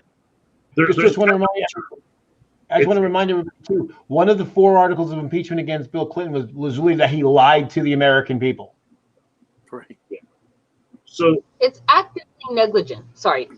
It's called democide, right? It's aside from like genocide or anything else. Democide is a government policy in place that is allowing people to die due to their own neglect intentionally. It's democide. There is no prescribed solution for this in our Constitution. Ethically, it's fucked. It's like they could never foresee somebody actually doing something like this and being president, right? He's gone so far that there is nothing on the books that adequately could, like, how do you try someone for murder for 190,000? No, but it doesn't. They don't have to. I mean, it's he took an oath, basically to protect and defend, and he didn't. Yeah. Well, there's also the connect that with Jared, or at least I guess it's rumored that Jared wanted to let COVID kind of run rampant in blue states for political reasons. And, there's many other statements, or at least rumors of statements. This isn't the first time that we've seen this kind of political strategy of allowing people to die for personal gain come out of the Trump White House. And yet, Trump has been almost entirely unaffected by any of these previous allegations, and it doesn't seem like he's going to be affected this time. I certainly don't trust Nancy Pelosi to bring impeachment charges against him. She barely wanted to last time. She had the opportunity to levy, I believe it was 149 possible articles of impeachment against him, and she only brought 2. And that was, in my mind, a dereliction of Pelosi on Pelosi's part, because I know that it's politically not like doable, even though I personally think that she should, or the Congress should begin impeachment proceedings based on this week's revelations alone. I mean, they're wholly incompetent to do it. I know there's other stuff that they could use as well. I mean, he's got a stack of, there's a list. But I mean, with this particular thing, it's open and shut. This is the thing. It's not a matter of opinion. It's not a matter of political bias. You can hear him say it on the fucking tape in his own. And for him to say, oh, I didn't want people to panic. Trump, go fuck yourself. I mean, my God. He goes, well, we're going to have riots in the streets if Joe Biden becomes president. And he's done his entire, the caravans coming up from Mexico in 2018 and all this kind of stuff. His entire presidency he wants people as afraid as possible, trying to make people panic. So, I just wish I could deflate that fucker and watch him fly around like a balloon, Well, the irony of the whole thing is, if he really wanted not to be a panic, he could have said, okay, it's a serious disease, but hey, you know what? If we all shelter in place as much as possible, wear masks when in public, social distance when you can. And that's how we're going to beat this. And it's serious. People are going to get sick, but we're going to, if we all do these smart things and listen to the experts, we'll get through it. And he would have been a fucking hero. But he's incapable of that. Quadrupled down on this. His RNC speech had almost 2,000 people, most of which had no masks, not social distance, watching it on the White House grounds. Yeah, he is fundamentally incapable of doing anything that could even be, related to heroism by, tertiary means. He's just, he simply has not enough empathy. And because he has no empathy, that empathy, any shred of empathy, isn't able to drive any of his strategic thinking. And so his strategic thinking comes entirely from spite. Well, and he doesn't actually have strategic thinking. He has reactive thinking. Basically, everything is all about in the moment, and like you said, it is striking back at the people he doesn't like. Transactional thinking. That is very transactional. He doesn't have anything related to strategy at all. And that's what makes it so hard. Because like you've said, I think it was you, Jack, and at least somebody else said it about how his, you could look for a tweet on almost anything he said, any policy, and you'll find him on almost every side of every issue, because he's all over the place, because he says whatever he feels he needs to say at the moment. And again, it's not part of a grand strategy. It's literally, he's like an animal that consumes. Like anyone who plays role-playing games are familiar with the Tarrasque. A year ago I called him the political Tarrasque. He just runs around consuming and destroying as he goes, and it's just literally that's as far as his talk goes. Yeah, and he couldn't think of himself as doing something. Well, he wouldn't even be able to think of how to do something heroic that would then look good for him. He can only tell you that he's good at things, Right. but it's totally beyond his capability to think about how to demonstrate that. Right. I Yeah. have noticed that there is no giant mobilization of military forces to put down wildfires like there would be a BLM protest. In fact, the only thing that he's actually done in that respect is threatened to pull federal funding from California's fire departments. Yeah, I just posted the other day that if you think it's egregious and beyond the pale watching him allow 200,000 Americans die, people are going to see much worse when he allows entire towns all over the West Coast to simply burn without comment. Like the That's what I was about to say. He let 2.5 million acres burn before he even mentioned it. And that was only because it was 9/11 yesterday, and he was already thanking the first responders for 9/11. And he thought, hey, I'll throw in a thank you tweet to the 28,000 or whatever people who were fighting the fires on the West Coast, and try to look presidential this side of the election, because one tweet is all it takes to look presidential in Trump's eyes. Mm. Yeah, so we're going to see these. We're going to see some pretty amazing things, I think, in terms of, comments about defunding, or even, making fire departments stand down. That these Democrat states need to be punished, and so I'm spitballing and speculating here, but tell me if I go beyond what anybody expects out of Trump.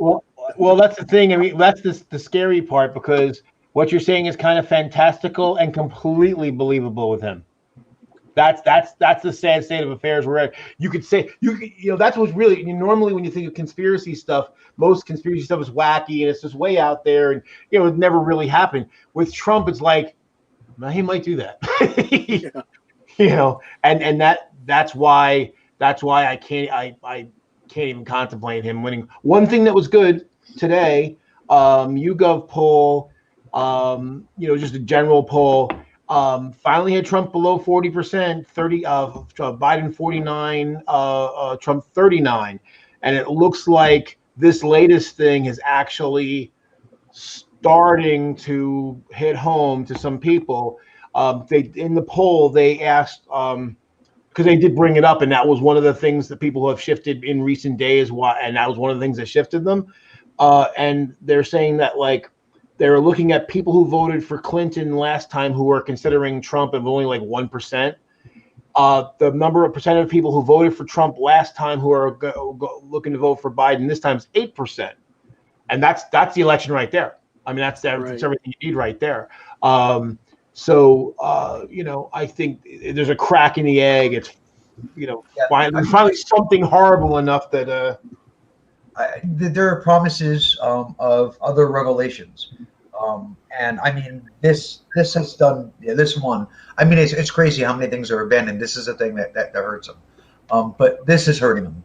So well, yeah. Since the last time we met, last weekend we talked about he's talking about veterans and fallen heroes being losers and suckers and whatever. And since then, we've had the Bob Woodward revelations. We've had the Peter Strzok revelations, and we've had the Michael Cohen revelations. I mean, Michael Cohen said on national TV to basically expect, or that he wouldn't be surprised if Trump starts a war in order to be reelected. And to be honest, that wouldn't even necessarily be, Trump wouldn't necessarily be the first president in history to throw a couple missiles at a foreign country when they're in trouble. I mean, Bill Clinton, at the height of his impeachment process, bombed a few tents in Afghanistan, to quote George W. Bush, just to make some kind of point and draw the news away from the fact that the revelations about the stain on the dress come out or something. He actually was trying to kill bin Laden. Right. Yeah. He bombed an aspirin factory, as I recall. it was a weird story, but I remember it. And it wasn't. I mean, it was a real factory. It wasn't just tents.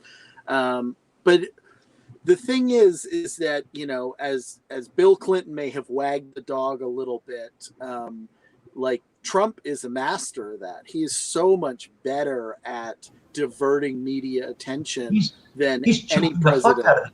Yeah. He's what? What, Rob? Trump knows how to play media like a fiddle, unfortunately. Yeah. Well, that's how he got so much free press last time. He would have an event. Do you remember the one event he had? He was supposed to be a presser, and it turned out he was basically advertising for Trump steaks and all this other shit. And he basically got 45 minutes of free airtime, and these fucking like an idiot stayed there and watched him, and then had to comment on him, giving him more airtime. Like, what the fuck are you doing? Michael Cohen on Rachel Maddow the other day. They didn't talk about it a whole lot because I don't think cable news likes to be critiqued. But I mean, he said on the air, I mean, you guys are partly responsible. You did this. You gave him free advertising. Everything he said, you were there. Every time, everything. He got all of this free advertising. So yeah, I mean, and we've known this since 2016, though. That the press carries some weight as far as some blame belongs on their shoulders. So, well, especially because they thought it was funny because they're like, oh, this guy's a buffoon. One thing I've learned is to never underestimate your political opponent, and also don't be too quick to count anybody out. I learned that in 2004 when I was heavily involved in the Democratic primaries and seeing the way that shifted very rapidly. Right. Because I was actually supporting Wes Clark at the time, and also seeing how much the media can spin a story the way they want. Now, David Broder, I don't know if you all know who he is. You probably know, Jack, I would guess. But he's a right-leaning journalist who tended to be on like mainstream networks. He was by as far right-wing as you could get away with and be on a mainstream network. Right. Now, this motherfucker was standing next to me, and I don't mean figuratively. I mean, I was literally standing next to this motherfucker at the Clark rally. And he watched everything I watched, heard everything I heard, and then I saw his reporting on it like a day later, and it was complete distortion of what went on. Right. And of course, the right wing wanted Clark out because he had the best chance, in 2004 of beating Bush because he had the military credentials and he had the NATO credentials. So they couldn't use the usual things they used to use back at the time. And they were going to be soft on terrorism, soft on military, this kind of stuff. So the right wing and Fox in particular was out to stop Clark. And of course, Democrats were too dumb to realize, like, hey, whoever they're attacking the most is the one they're most afraid of. But yeah, he basically went and because Michael Moore had actually was on Clark's side for the same reasons, and he basically lied about what Michael Moore said and did at the rally, and that made Clark look bad, because he basically made what Moore said sound a lot more radical and negative than it really was. Right. Yeah, and we should be used to it at this point, and it's only worse now than it's ever been in the past. I mean, there's plenty of so-called journalists out there who will simply spin a narrative about whatever they want, and if that narrative seems like it catches any wind at all, then there's half a dozen other people who understand what they're doing, who will jump on. And there's particularly with the GOP, there's always been sort of the intellectual think tank sort of propagandist wing, and then there are the useful idiots, and there's plenty of both who will just take a story and run with it. I think that's what the BLM started the wildfires kind of thing is. It's just like, will this particular narrative catch enough wind, to move the boat? And they're trying real hard to move it. Well, and that it's kind of sinister if you think about it, because what you do is you put somebody on the defensive, and now instead of them talking, being positive and promoting whatever they're about, they have to defend against spurious accusation, and the accusation requires no evidence whatsoever. And there's enough people out there who will believe it and not even care whether or not there's evidence about it. They'll just, I've had people, I'm sure we've all run into people like this, where you kind of refute some bullshit that they're saying, and they're like, oh, they have the proof, and you say, where's the proof? And then you say, and if they say that, if you say that you demand them to provide the proof, they basically accuse you of basically trying to sandbag them or being a liar, and you've seen it and you just don't want to admit it, and blah blah blah. And what do you do? Right. Well, and now we've got that every sort of whoever it is on social media, like in our friend group, we have somebody who thinks of themselves as a citizen journalist, who then sort of thinks of themselves as being part of that group of the GOP strategists who will just push forward the narrative. So it's no longer just that we have a Tucker Carlson on the news who's doing that, but now we have whoever it is you went to high school with who now thinks of himself as like, a wheel in the GOP or what have you. So, it splits our focus, it divides our attention, but I wanted to point out that one of the only reasons that Trump is starting to flag slightly now is because he is on the defensive. Normally, he doesn't ever get on the defensive. Right. And he's either lost a little bit of his mojo when it comes to that, and he's acting more defensively than he has in the past. It may be that it just is finally getting to him that, I mean, he's definitely somebody who wanted everybody to like him. And there is sort of a slow ablation of his armor that, he's never had particularly thick skin, but he could convince himself that he was loved for a really long time. And maybe it's just enough people from his inner circle no longer love him that he doesn't have that immediate response to go on the attack constantly. And, I'm hoping that that's the thing that kind of, fingers crossed, gets us over the threshold. One thing that I was reading the other day, apparently he's injecting $100 million into his campaign of his own money because, absolutely. Candidates can put as much money into their own campaign as they want. So the thing is that the reason why he's doing it is because donations to his campaign are down dramatically. Biden is housing him in campaign contributions. Dude. And from what I understand, he used a lot of his campaign The money letter that I for got legal this week expenses. from the Trump campaign. Whoa, that was crazy. Oh. Like, yeah, I actually took pictures of it and posted it on my Facebook because I was just like, what is this nonsense? It's just, I might have it here. I thought I put it in the trash because I didn't need that. But, ain't nobody got time for that. Yeah, and I mean, like, with those the three stamps, the 3 1-cent stamps, big spin in there, boy. Like, oh my God, here it is. Let's see. I want to make sure I am not sharing any addresses. Hold on, I got. Where's my pen? Just read it off to us. You don't have. Oh my God, no, it's like 4 pages long. But I'll read to you some highlights here that I just was, because I actually. But yeah, so here it is. Like it's here it is for real. Like, and I think I covered up the address, but yeah, it's like a real thing. And then I like went through and I had all these little, because I was just like, that's so much bullshit. Like, okay, so it starts off, dear patriotic conservative.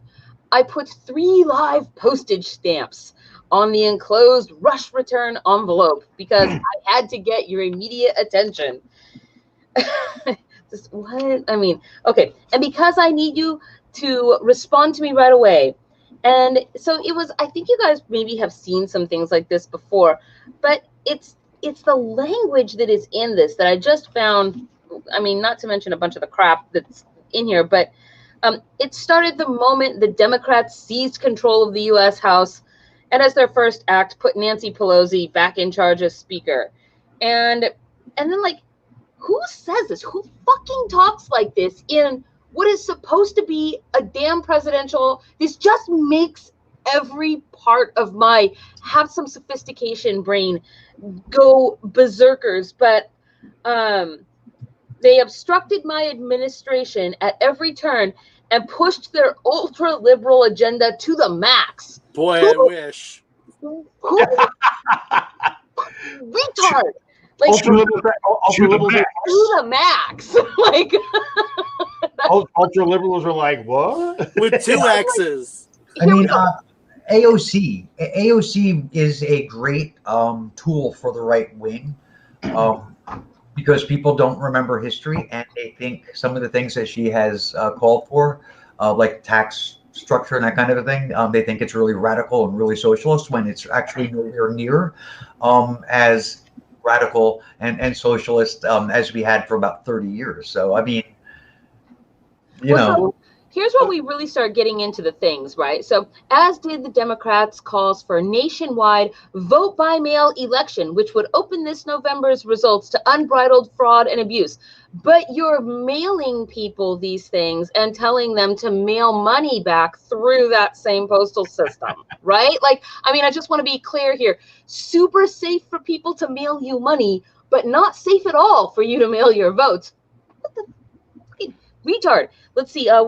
Make no mistake, most, if not all, every single Democrat. Like, does that just not strike anybody as excessive language, right? Like, all Democrats in Congress openly embrace repealing your tax cuts, abolishing U.S. immigration and customs enforcement, ICE, demonizing law enforcement, Sleepy Joe Biden's plan. Just, the name calling drives me nuts. You are such a lowbrow ingrate. What is I say Joe Biden's calling plan? names myself, demonstrating my point.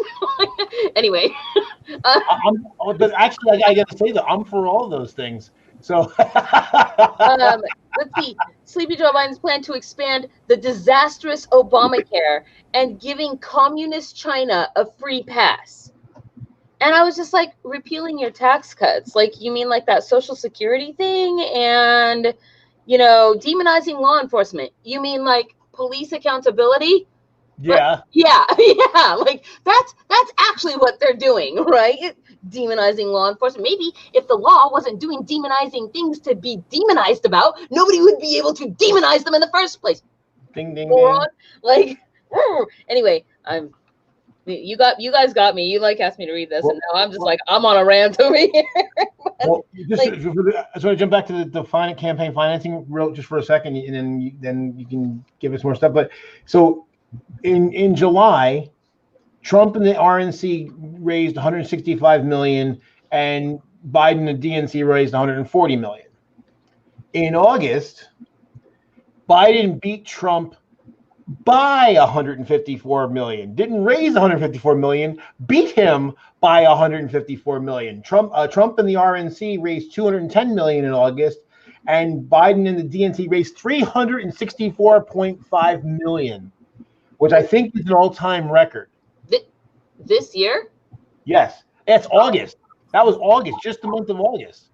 This is a good moment to mention the fact that we've all read stories for the past 3 years that, Trump campaign spent $110 million on the inauguration ceremony, spent $110. They collected $110, but somehow only $40 million was spent. So there's somewhere between 60 and, depending on who you listen to, 60 and $81 million just missing, just vanished. Now, there's no way. I mean, you might lose $61, but you will never lose $61 million without a massive paper trail showing where it came from and where it went. So there's so much corruption when it comes to Trump and receipt of campaign money. You know, did campaign money pay for the RNC speech in front of the White House, or was that us? I don't know. Do you know? I don't know, and I think we should know. I mean, maybe I should know, and I'm just not informed because I haven't saw the right news report or whatever. But I mean, Trump and campaign finances. There's tens of millions of dollars missing. You know what I mean? When he says he's broke or low on cash, he's looking for yet another reason to say, oh, I didn't win because just in case he decides to go ahead and let himself lose. It just blows my mind that here he is doing this whole like, oh, I'm giving everybody a tax break and forcing it on the military, and then here it's like he turns around and he's like, and also, but give me your money. So it's like, I'm going to give you a tax break that isn't actually a tax break because you're going to have to pay it back next year. But I'd love it if you would use that tax break money to help me finance my campaign. Then go yourself, right? Do you support my plan to officially designate the violent left-wing Antifa as a terrorist organization? Are you in favor of my continuing to appoint highly qualified conservative judges to federal courts and the Supreme Court if the opportunity arises? This survey will help guide our priorities for the rest of 2020. Like, really? Because you're already doing those things. I'm not sure how it's different from anything you're doing right now. I mean, there are people getting in some states anyway. The people that are receiving their mail-in ballots, the mail-in ballot envelope has a picture of Trump on it, and it's all wrapped up in Trump propaganda. So before you even vote, you have to go through like 4 pages of propaganda. The fake news media. I don't think I get about 40 emails a day from Trump or the Trump family. Excuse me. Money, and I see a lot of the things that Sister Danger is talking about in terms of these sort of questionnaires. Do you support this, or are you, like, for example, support labeling Antifa a terrorist organization? Well, me personally, no. But if you fill the thing out and send it back, personally, even as a protest, I wouldn't fill something like that out on the internet and send it back because I'm afraid that it would leave a paper trail to that there's somebody we've got to get rid of when the purge comes. Yeah. Right? Because if Trump wins again, you can expect a lot of fascist motherfucking shit to come down the pipe. People are already being disappeared off the streets. And that's in his first term. That's in his first term. If Trump gets licensed for 4 more years, he already has shown a complete disregard for following laws. He thinks laws do not apply either to him or to the president or both. I don't think he really sees much of a difference. It's almost a guarantee that if he gets another term, he's going to become very authoritarian. Don't be surprised if he has his political opponents arrested. Don't be surprised if you get in trouble for Facebook posts. You might have people come knocking at your door because this shit already happened back in 2002 in the aftermath of 9/11. I mean, if you saw Fahrenheit 9/11, you saw Michael Moore featured some of them in his movie where people were just, one guy got hassled in the gym because he criticized President Bush. And we all saw what happened to the Dixie in 2002. They said they were embarrassed to be from Texas because that's the state George Bush was from. And they got completely blackballed. So, I mean, and that's a social thing, but more to the point about what Trump might do if he gets another 4 years. I mean, he might dissolve Congress. I don't write anything off, from dropping a nuclear weapon to dissolving Congress to arresting journalists and his political opponents, you name it, because all these things have been done by every other authoritarian leader in history. Why do you think Trump wouldn't do it? Dude, he idolizes those guys. He openly idolizes those guys. I just cannot wrap my head around how anybody can still support that guy.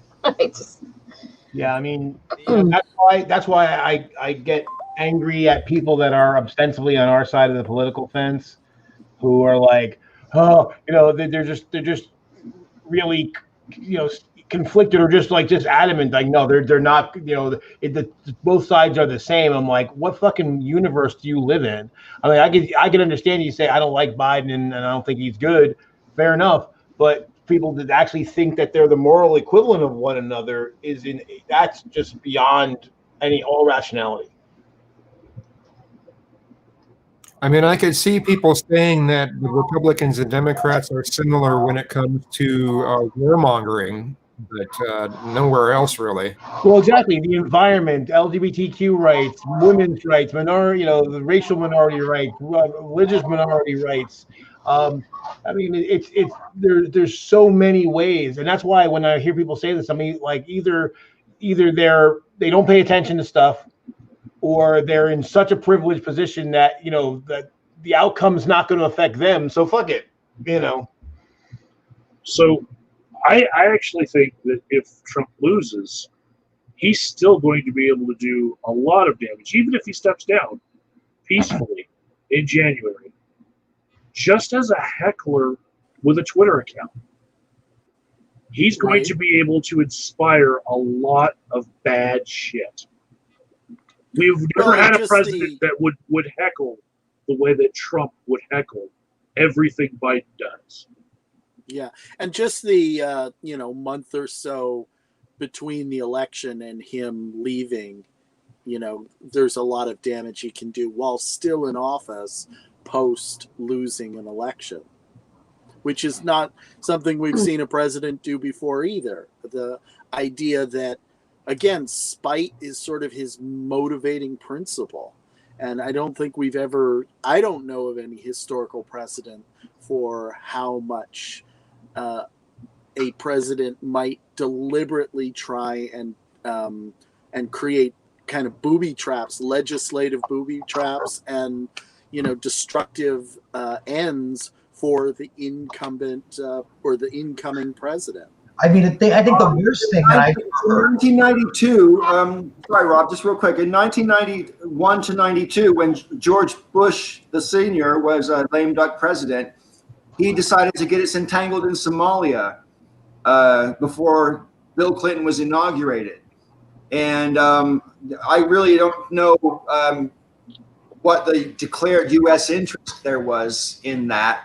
But Bill Clinton obviously had to say that it was okay because he was still the president. It was his call. He had to say that, though, didn't he? Because he wanted to set a precedent. But I think that's one example in recent history in my lifetime, anywhere, where the outgoing president has definitely sort of cast a snook at the new president, and basically, good luck with this, Well, I was going to say the worst thing that I had heard was that when the Clintons left the White House, they took all of the W's off of all the, what is that? What is that? I think that's Sister Danger. Oh yeah, I'm super sorry. Someone's making something in the background, and I bet you guys can actually hear it better than I can because I actually have head mufflers. Yeah. No, I was going to say that when the Clintons left, they took all of the W's off of all the keyboards in the White House. No way. Check it out. I'm not sure how. I'm pretty sure that's something that had gone around. I wish that was true because that is actually kind of like, that is an awesome but not truly harmful kind of prank. Right. Like it doesn't really hurt anybody, but it's inconvenient. It's like if a goblin snuck into your house, right, and like turned all of your hangers around backwards. Like, it's not harmful, but you're like, fuck. I want to address something that Green Machine said a little bit ago. Green Machine said Democrats only pretend to be different on the environment. Well, now look, when it comes to Standing Rock, certainly the Democrats failed on that, so I'll give you that one.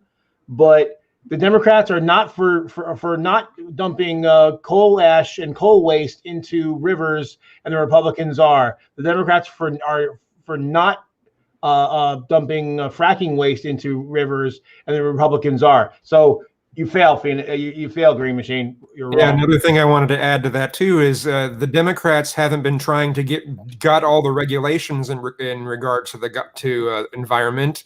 There's the Paris Accord. There's just a whole bunch of things. So no, I disagree with the Green Machine as well on that. So yeah, now what I was saying, Sister Danger, I mean, remember who the incoming president was at the time? George W. Bush. So no W's on the keyboard. Anything he typed his name, he wouldn't have a W. He couldn't type anyway.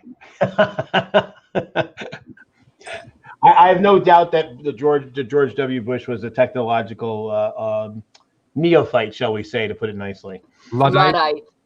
Yeah. I mean, I know that the goal here is to make sure that we big up the Democrats and we get them in office, but I do have to agree a bit with Green Machine in that maybe the Democrats aren't as harmful as the Republicans, but we do have a serious impending climate collapse coming right around the corner. I mean, most of us, won't have any more gray hairs when it starts really coming. I mean, Oregon is burning outside of, my town right now. I am very concerned about climate change, and I don't think that the average Democrat is. And I think that's going to be one of the really important things to do, is to really seriously push Democrats on climate. There are a couple of things that we've noticed as far as the environment and climate change and the collapse that's coming, that's already started. There are things like in Puerto Rico, they've recorded a 70 to 80% drop in the number of insects that are on the island of Puerto Rico. Now, an insect, as far as land animals are concerned, that's it. That's the diet for that's where it begins. That's the bottom of your food chain. So there's that. And then in mainland United States, the bat population has decreased by about 80% also. Bat? What? That's an enormous amount. Yes. Since 1970, the number of wild animals on Earth has decreased by 50%.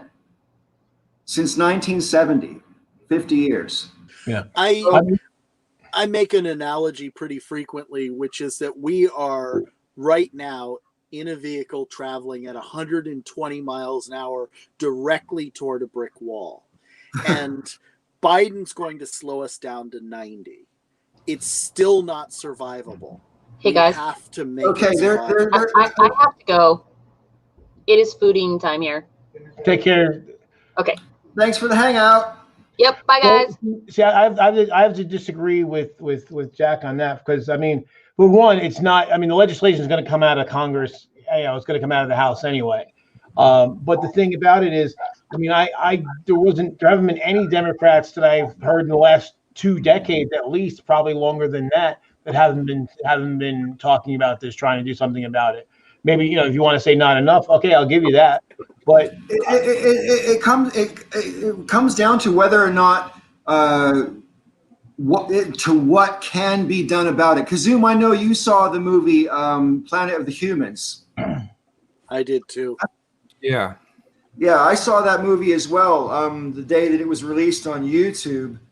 And I have to say, obviously, I think I saw your video mentioning it, and you had a few problems with it, like I did. But I mean, basically, the thrust of the movie that I took away from the movie, and maybe I got the wrong end of the stick, but it seemed to be that either we have to completely give up our industrial lifestyle, or depopulate the planet completely, or a combination of those two things, because exponential human population and industrialization are not compatible without ruining the environment.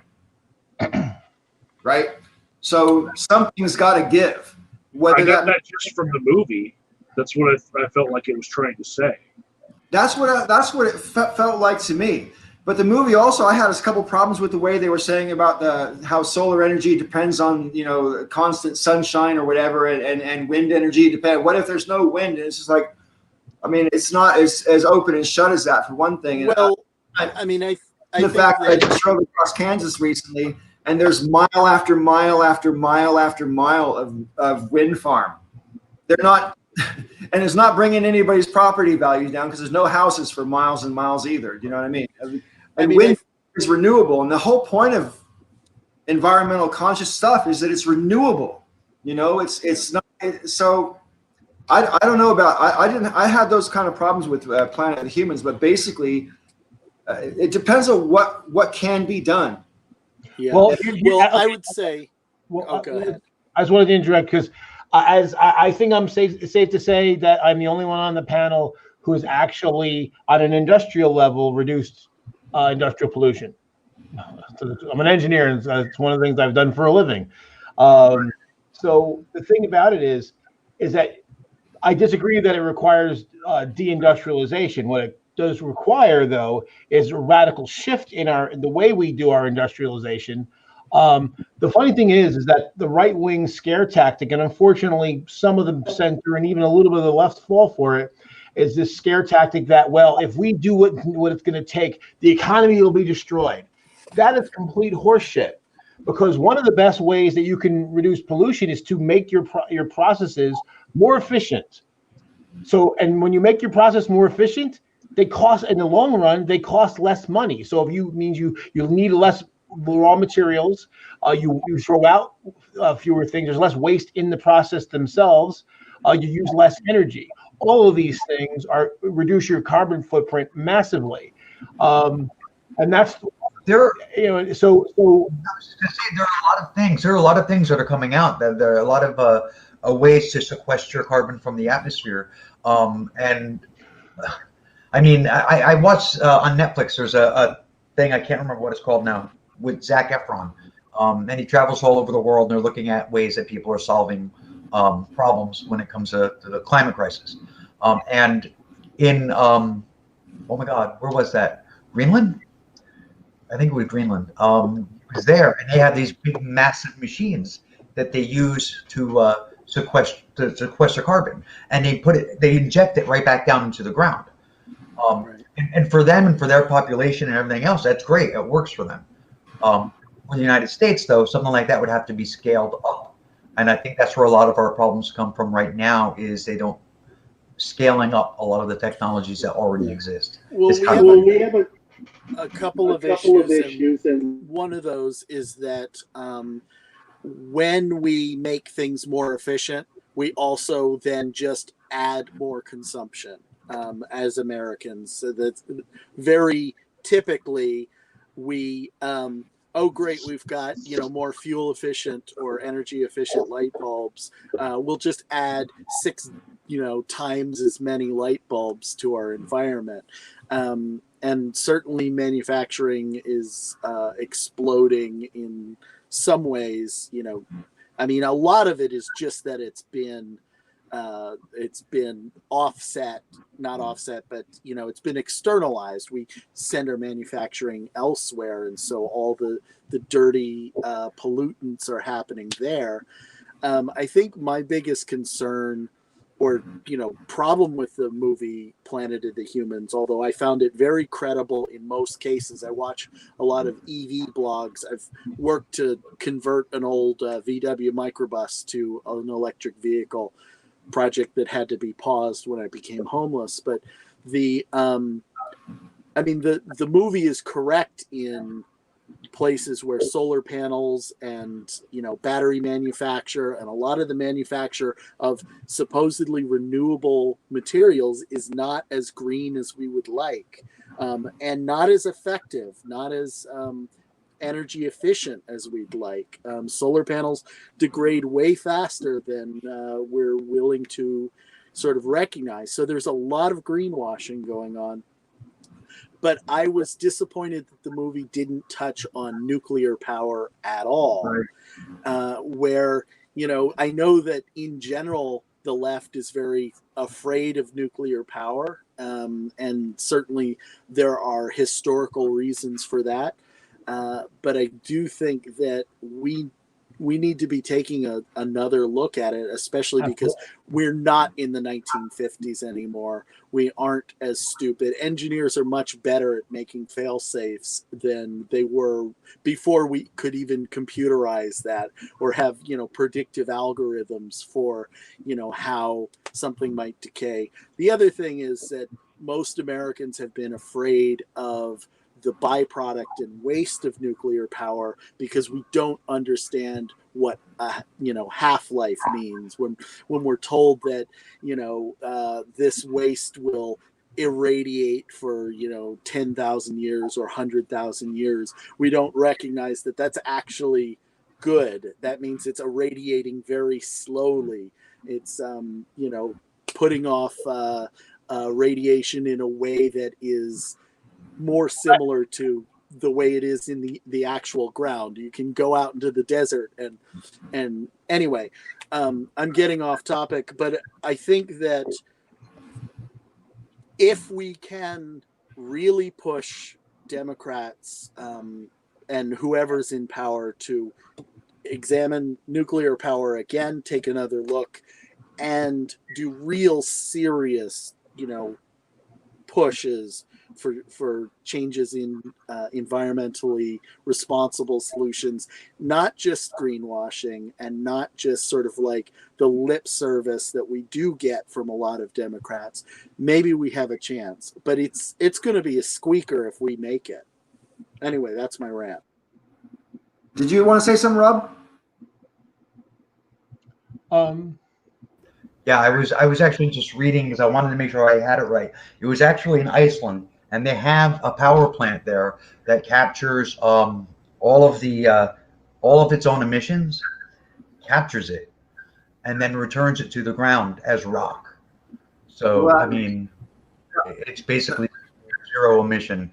I mean, that's the kind of thing. And actually, as far as that scale needs to up goes, Rob, is that So- generally speaking, there are some exceptions, but usually when you scale a process up, it actually becomes more efficient because there's some, a lot of economies of scale stuff that actually make it work better. Plus the fact that we have a lot of land that nobody, including not a lot of wildlife, lives on. So we could be doing these things we have a lot of places we could do this that would not have a major impact on the surrounding environment. But now one real quick thing, Jack, when your point about that, if we get more efficient, we waste more. I would hope you would think though that certainly whatever industrial manufacturing we do, we should make it as efficient as we can. Oh yeah, we need to make things as efficiently as we can. I'm talking about our consumer culture that, as soon as we get more efficient light bulbs, we then go crazy with how many light bulbs we actually use. And we see this constantly, and it's brought up in the movie, but it's also brought up in various EV blogs that we're really good at sort of like filling the volume of whatever we've saved through efficiency, through consumption, we're able to like negate that savings pretty quickly. And that's people do the same thing with diets. They diet and then they treat themselves more, and then the net result is that they don't generally lose weight. But as far as you said about nukes, though, I'm totally on board with nukes. I think if we go to a different model, more like the older French model, where instead of one or two larger reactors, they tended to go with a larger number of smaller reactors. So the risks are much, much lower, the less are easier to control. And they also are able to turn them around for maintenance in a lot more regular way than the large reactors can be. Yeah, I don't know if I've said this reactors is before. smarter. I don't know if I've said this before on a Breakfast Club or not, but I'm one of those hippies, Jack. I'm one of those hippies who's pretty much against nuclear power. For two reasons. My first reason has nothing to do with what you said. The fact is that if we did away with nuclear power processing plants, sooner or later nuclear weapons would die because you can't refine nuclear materials without those processes. So if we got rid of nuclear power, nuclear weapons would sooner or later go extinct. There's a huge misconception about the amount of refinement you need for nuclear power versus nuclear weapons. Nuclear weapons are 98 times more refined than nuclear fission for. I totally get that. But the point I'm making is that those nuclear power plants are where you can refine the material. I don't know of any other maybe I'm badly informed, but I don't know of any other processes by which you can refine uranium to plutonium. So refinement's actually not that difficult. Almost anyone can build, a centrifuge that could refine uranium. It's not a particularly advanced process. My understanding is that in order to refine uranium into plutonium, though, you end up producing a certain amount of electrical kilowatts per hour, which can be monitored, and that's how we know when people are bending the rules. No. Basically, no, that one? They consume a certain amount of power to do it, to run all these centrifuges. Right. So That's okay, what's going on. Backwards in terms of create versus produce. My other problem with nuclear power, and this is something that maybe they've started to solve, because I take it now that storage or what is being restored is less toxic than what was being stored back when they were storing stuff in the 70s and the 80s. And here's my issue. I mean, it doesn't really matter how safe your storage facility is. Sooner or later, the forces of nature will have their sway over anything that's made by man, right? And here's my thing. There's no warning that you can put on a storage facility that will keep people out 10,000 years from now, say, for example. Okay, because if something's toxic for, let's just say, 100,000 years, 10,000 years from now, they might not even know our civilization existed. We'll be like the Egyptians are to us now, the ancient Egyptians, and they'll see the warning sign. I mean, there's been plenty of tombs that have been broken into, but they had big warning sign: don't go in here, you will die if you go in here. But people go in anyway because treasure, man. They want the treasure. There is a simple answer to it, though, which is not storing it all in one place.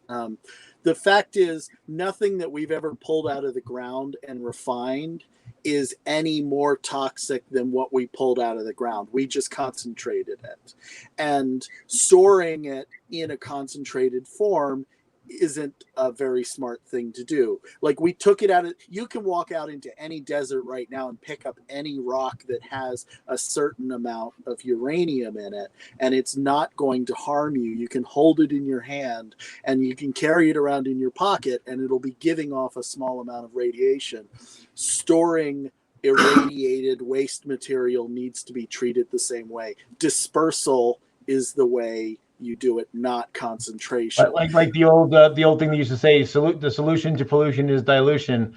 Now the other thing too, to Jack's point, now you probably heard that there's these cancer clusters in certain parts of the country.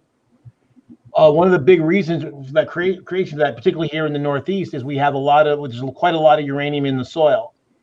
And so what was happening in the 70s and 80s is that you were getting radon gas. And what radon is a radioactive off-gassing product of the decomposition of uranium. So what was happening, people thought it was related to nuclear power or industrial processes. It turns out it's just in the soil. And so if you built your house back in the day when they didn't know better, so that's why now in New Jersey, it's required. If you got a home inspection, they have to check for radon. So, and again, to Jack's point, that basically the stuff that does the most damage to you is the high energy stuff.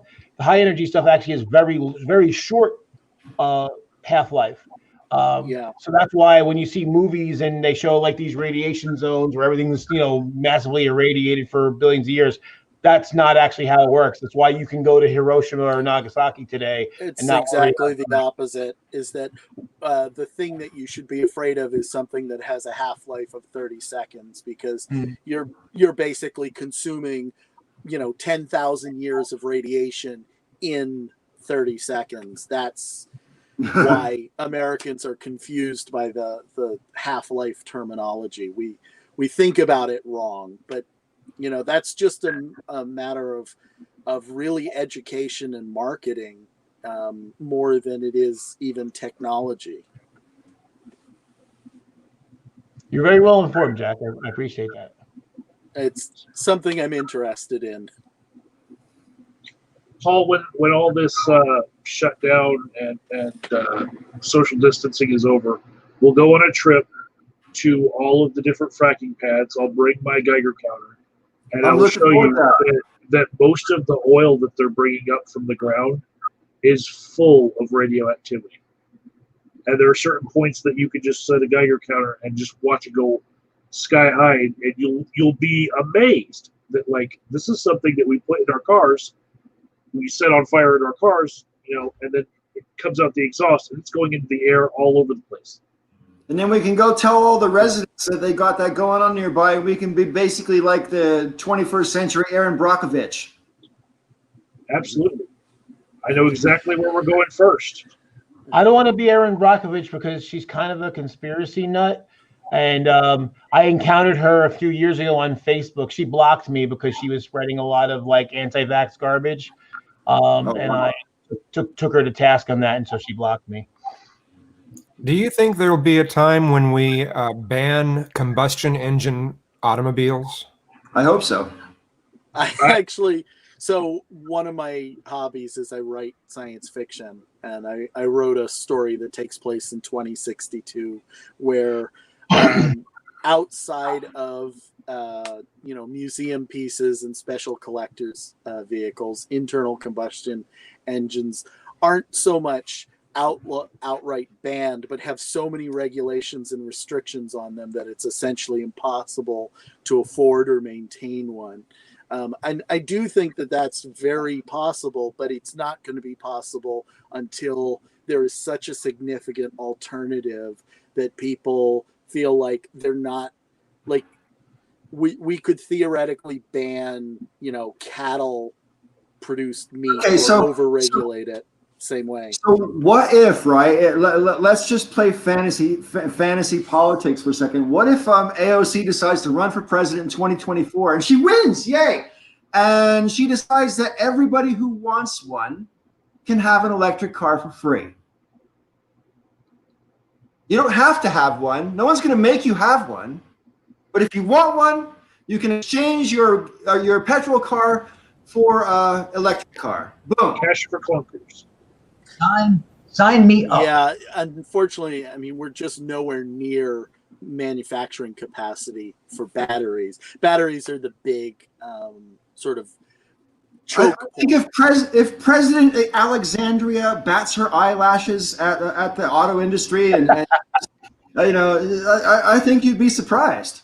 There is no wait list for a Tesla right now. Yeah, They're catching up to demand. they're catching up to demand, but the real issue with batteries is lithium mining, and there's going to be a point where first there's going to be hell to pay for all the lithium miners who are currently being exploited for our batteries. I mean, it's awful, but we're going to have to find another battery technology because it's simply too small of a bottleneck. You can't mine fast enough. I mean, maybe if we grabbed every coal mining equipment from every country in the world and stuck them where we find the lithium, first we'll create incredible environmental devastation, which it's already pretty bad. But I'm sure everybody's seen the tweet where Elon Musk sort of joked about doing a coup in Bolivia because they had lithium. That kind of thing. Yeah, it wouldn't be the first time. There's lithium mines in Africa and China as well. The conditions are horrible. We can't get it out of the ground fast enough. We can't refine it fast enough. We've got a real serious problem making enough batteries for every single automobile at the moment. Now, there are some battery technologies on the horizon that people are looking at. I can't remember them off the top of my head. Most of them aren't, a easily rememberable chemistry, but there's hope for batteries. But I think that batteries are always going to be a major limitation. And I wasn't on the hydrogen fuel cell train before, but I'm starting to become convinced. I've been looking at what Nikola is doing, sort of the Nikola is the other Tesla. I don't know if you're familiar with them, but a truck company that has a pretty smart marketing approach where they are specifically focusing on non-flexible trucking routes to have hydrogen fuel cell powered big rigs carry stuff across the country. Hydrogen's scary to me because of the potential for explosion, but it looks like a lot of different companies have kind of conquered that by making, the vessels that contain the hydrogen. Each individual one is stronger than its nearest neighbor, could crack, so you can't have chain reaction explosions, things like that. See, And see, the thing is, though, I think that's going to limit it to basically commercial vehicles, large Yes. commercial vehicles. It's just not practical on a an individual person, particularly the way the average person takes care of their car. It would that would not really be a good thing. Okay, so obviously I lived in the UK for the 31 years, and I spent the entire time not owning a vehicle. I've traveled on public transport the entire time because there was a public transport system. Right. And I noticed that the conversation as regards going green in America talks mostly about how can we maintain our habit of personal conveyances, you know? Well, it's also the size of this country. Where there's large conurbations, I think there's plenty of scope to improve public transport. Yeah, and I think that it's possible that what Nicola is doing with hydrogen fuel cells could really work in buses and trains as well. And I'll address Serious Mind's point that yes, right now it's not flexible. They're specifically targeting industrial inflexible fuel routes for a good reason. The same reason that Tesla, when they first introduced their car, they didn't make a consumer model vehicle. They had a $250,000 roadster that only appealed to the super wealthy. You have to get your foot in the door in a market that will expand eventually somewhere. And so I do think that it is possible, particularly if all the Nikola trucks turn out to be safe. That's going to be a big part of it. We could see hydrogen fuel cell stations in various local places start to spring up across the country and eventually go to non-flexible routes where you've got tourist destinations and things like that. I don't think hydrogen is for city vehicles. I think battery technology is great for city vehicles. Even Nikola is like that. Nikola, all their intercity or intracity delivery vehicles are battery vehicles. Right. So now, I want to address Paul's thing about Paul's point about like if AOC or whoever, some more progressive person was in charge. Now, yeah, I think now Jack's point is correct that yes, it's not practical to say okay, everyone's going to get the car. However, one thing that the government can do is they can create or expand markets selectively. And which is what, for instance, one thing that during the Clinton years that happened. If you remember, in the early 90s, there was a big push toward the environment at the time. And both state administrations and the Clinton administration, one of the things they pushed was that the government will buy only recycled paper, or at least had to be at least 50-50 blend paper. That created a market where there wasn't one, and that allowed the people makers to get into it, because of course now they're incented to, because the government money, everyone wants that money. So they actually found a ways, to meet the demand, and then of course then that spread to the broader market at a later time. Oh, this is a good pause in the conversation. I want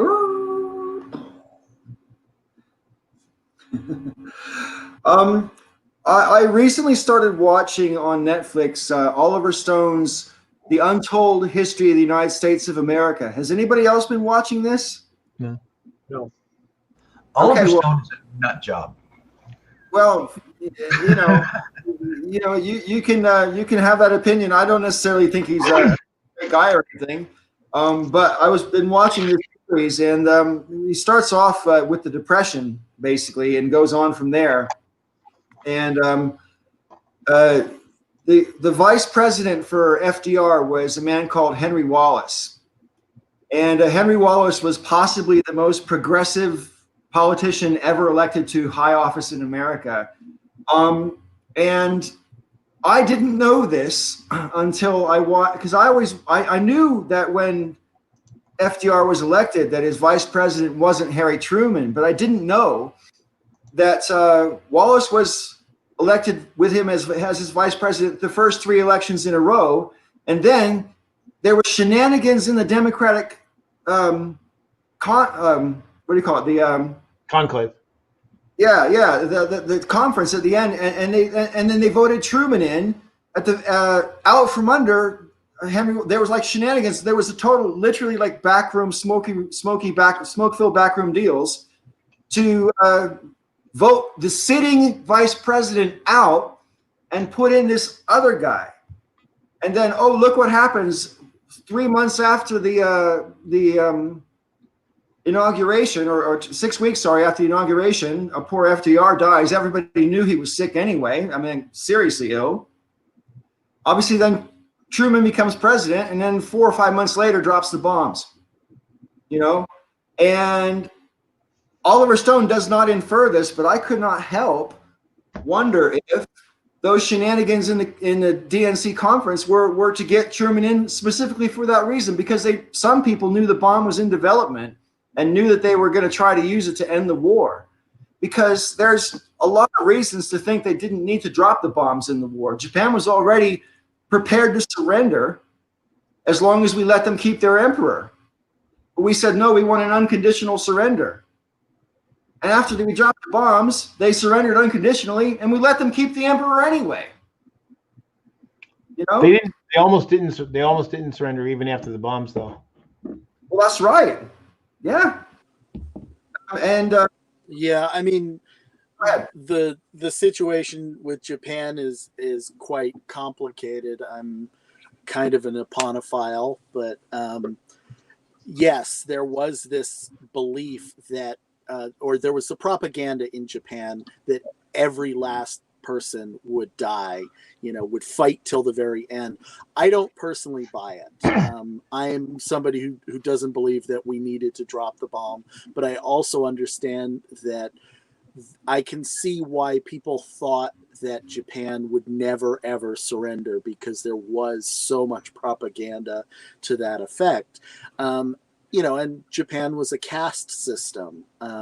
So the caste that the propaganda was effective for were the people who had a long sort of tradition of it, came from a family. But if they were like Heinen class, people who were effectively rural farmers, the farmers weren't going to, fight to the end and die, with the last man.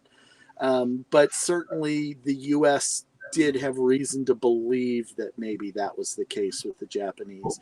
We weren't very well informed at the time, to say the least. Well, but basically what I've seen, that we didn't actually ever believe that they were going to fight to the last person.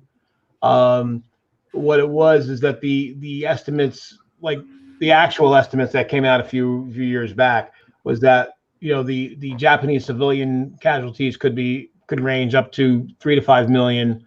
1 million military casualties, and that the U.S. casualties could be about 500,000.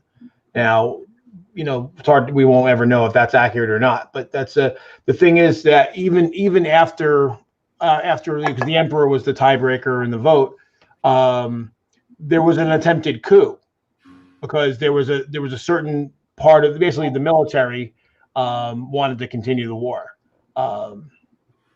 So I don't know. I don't know what the result would have been, and unfortunately, all we can do is speculate. But I agree. It's unfortunate that all we can do is speculate, and I've always considered it a personal, stain on the conscience of my country that we drop nuclear weapons on another people. And I've been called a bleeding heart for that, and trying to rewrite history and blah blah blah. I've heard it all, and it's very easy. Hindsight's always 20/20. I get that. But at the end of the day, when they had their first test, they saw the devastating power of it and had to know, what it was going to do. But we were talking also about a time in history when the last sort of year of the war, both in the Pacific and European theaters, the Allies decided to bring total war. And by that, I mean, civilians, schmivilians, who cares? We're going to firebomb an entire city here. We're going to firebomb another whole city there. No mercy. We're going to crush them, and so that they know they've been beaten. I don't approve of that. If someone's prepared to surrender, let them surrender. I agree with that. I mean, I blame initially the British, because We were doing daylight, in Europe, we were doing daylight raids to actually for that reason to cut down on civilian casualties, even though it meant more casualties for the Air Force. But the British were doing nighttime bombing because it's a lot safer, but it's way less accurate. So there was a particular general in the British Air Force, they actually known as Bomber Harris, who was basically like, we don't. Basically, his attitude was like, I think he actually specifically said that the part of the purpose of the bombing was terror. So the guy literally admitting to being a terrorist. Yeah, I forget the name of Churchill's sort of best friend and advisor, who wasn't part of any chain of command, but he was somebody who was very much total war, proponent, and just believed that we should, any means necessary was the only way to fight the war. Yeah, Sir Arthur Harris. We've got two veterans here on the panel, and I know Rob, you didn't do any active duty, but Michael, you were deployed to Kuwait for a while. I don't know if you had to point your weapon at anybody or anything like that. But the bottom line is you must have some pretty strong opinions about that. Yeah.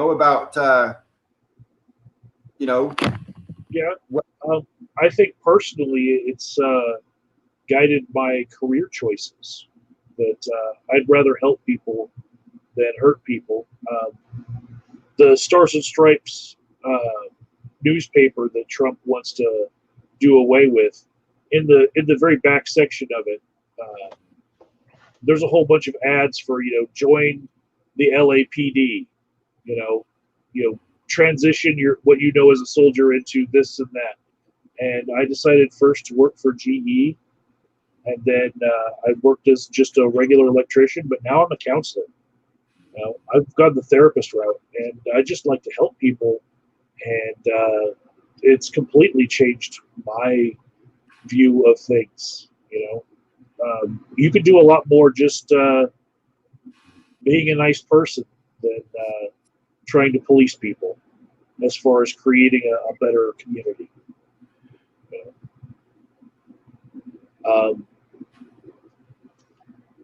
When I was in Kuwait, I was kept for about 48 hours straight. We had to sleep in our lab if we did sleep, and we were calibrating barometric triggers for MOABs. And basically, we had the trigger underneath a vacuum and would suck out the vacuum to a certain simulated altitude, and then it would go off. And it sounded like a stud gun, clack, clack, clack, because that was what would actually trigger the bomb. And the whole purpose of it is so that it would go off in the air rather than hitting the ground. Because if the bomb hits the ground, more of the payload just moves dirt. And the whole point of this MOAB, they figured out, is to make it blow up like 500 feet above the ground. It's the same with nuclear weapons.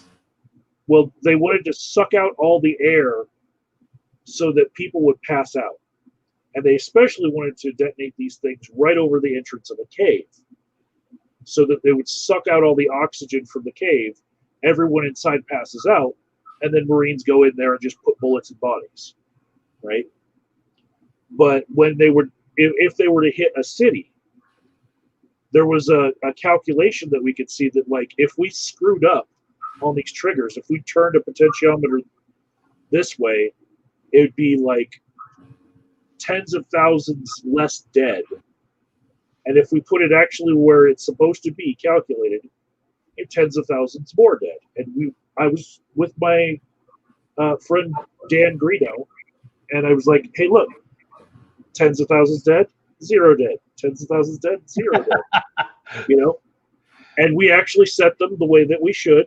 We did our jobs, but in that moment, I didn't know that moment would just be burned into my brain later, and I would remember that we had an opportunity to save tens of thousands of lives by just turning one little potentiometer with a stick.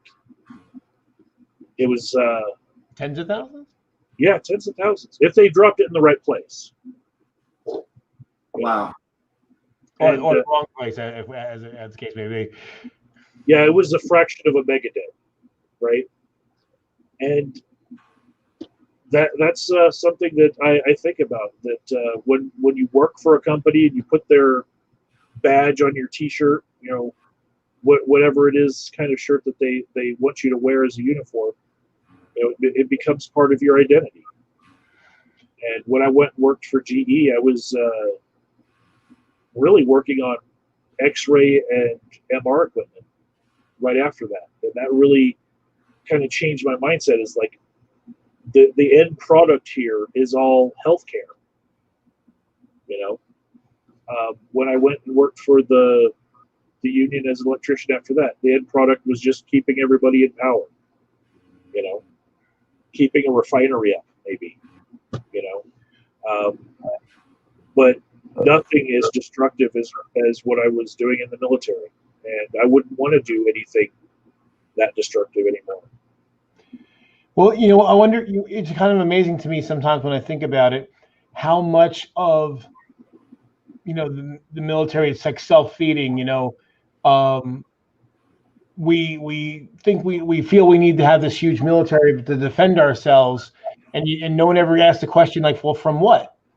And basically, it's like we have this big military, we make enemies around the world, and then we have to defend ourselves from the people we just made into enemies. And you know, I'm certainly not Pollyanna. I recognize that there are potential real threats, but a lot of them are imagined and a lot of them are self-generated. Well, I look at it this way, Joe. I mean, you look at it this way. Suppose, you know, when we go with our weapons to, I'm going to just use Afghanistan as an example, but you could pick like one of half a dozen or more countries where we currently have active duty soldiers. Yeah, if you turn that around, say you're in Billings, Montana, and somebody from, I don't know, China walks down your street, or a regiment from China walks down your street with weapons because they're there to keep the peace, because you've shown that you couldn't keep the peace because Trump let riots happen in all your streets. And so now you've got international peacekeepers on the streets of America. It doesn't matter what country they're from. Right. You think anyone in this country would like passively allow foreign soldiers with arms on American soil to patrol American streets to keep Americans safe from other Americans? It just no. In fact, we know that we know we wouldn't, because that's one of the right wing, you know, fear points, is that they're worried about the blue helmets coming to deploy to the United States and take away all our freedom. Well, and then just add to that a religious component where, you know, this foreign occupying force comes and desecrates, you know, religious sanctuaries of various kinds, or, you know, desecrates churches or whatever it is. And, you know, that is the thing that America is doing in the Middle East constantly, you know, and plenty of other places where we simply don't really care about the local culture in any real way. We might, you know, put some lip service, but usually after the fact, after we've already done something, we'll have some lip service about being respectful. And, you know, I talked to a few Iraqis. I have got a group of a puppet builder, one of the hobbies, and, you know, there's a group of Iraqi puppet makers who I talk to, and I'm constantly shocked how forgiving they are of Americans. You know, I feel very strange, kind of like, yeah, I apologize, you know, for what my country's done. Let's just talk about, you know, knee joints in wooden dolls. I think Iraqis are particularly sensitive to the fact that you can't necessarily help what your government is going to do, you know, because they lived under that for, you know, the whole of Saddam Hussein's reign, didn't they? I mean, they didn't like Saddam Hussein, but they didn't really have much of a choice. And I think they're sensitive enough to realize that most Americans don't. It's not that we necessarily care, because most Americans live their life. They don't think about Iraq from one day to the next. But at the end of the day, they know that our leaders don't necessarily represent us in terms of what they do abroad, you know. And I think it's awfully generous, considering we elect our leaders. So, you know, for them not to blame us, I think, is actually quite generous, you know. Well, one thing I've noticed, I'm talking about how we create our own situations. if you look in Central America and parts of South America, where like I remember as a kid, you had Rob shaking his head, he nodded, he knows. Back in I'm sure you remember, Paul, the 70s and 80s. It was Nicaragua and Costa Rica and all these different places, and really what it came down to, Chile, and they were all basically puppets of the United States, Soviet Union, China, wherever. And then when we all just stopped selling them weapons, they're peaceful now. Most of these countries are extremely peaceful. Costa Rica doesn't even have an army anymore. They haven't had one for years. Yeah, because they're not, their neighbors aren't threatening them, and their neighbors don't have much of any of they have a military, because no one's ginning up bullshit conflicts over nothing. So I remember, like, I have family members that were going to Costa Rica, and my knee-jerk reaction was, because I'm remembering, mid 70s, and then they're like, no, dude, it's like one of the most peaceful places in the world. I mean, since World War II and all through the Cold War, the Middle East has been a chessboard. As a country, we don't give a shit about the people. We don't give a shit about their borders and about their traditions and about anything. I mean, there's a lot of countries over there that we recognize as being countries that the people that live in them don't recognize as countries. I mean, Afghanistan is actually one of those things. I mean, it was never a centralized country in any way. It was all tribes. And we decided, not us specifically, but, the West decided, no, your country. Your country. Figure it out. Actually, where I put a lot of I place a lot of the problems in the Middle East. It's going to sound funny, but to D.H. Lawrence, aka Lawrence of Arabia, because he was one of the ones that started like bringing up this idea of like this pan Arabia kind of thing, because these were all like parts of the Ottoman Empire, and these were tribal people, mostly a lot of nomadic people. They weren't putting down roots and drawing lines on the paper, but he kind of put that idea in their heads. They kind of liked it, and then here we are, and then Britain went and started carving up. When they carved up the Ottoman Empire, they started carving up these little people, not just Britain, but Britain and the European powers started, carved it all up in their own ways. Same thing happened in the rest of Africa. In the sub-Saharan Africa is basically and this goes back even further with colonial powers, Belgium, Spain, France, Italy. Carving up bits of Africa, not where the tribal borders were, just whatever made sense for their own pocketbook.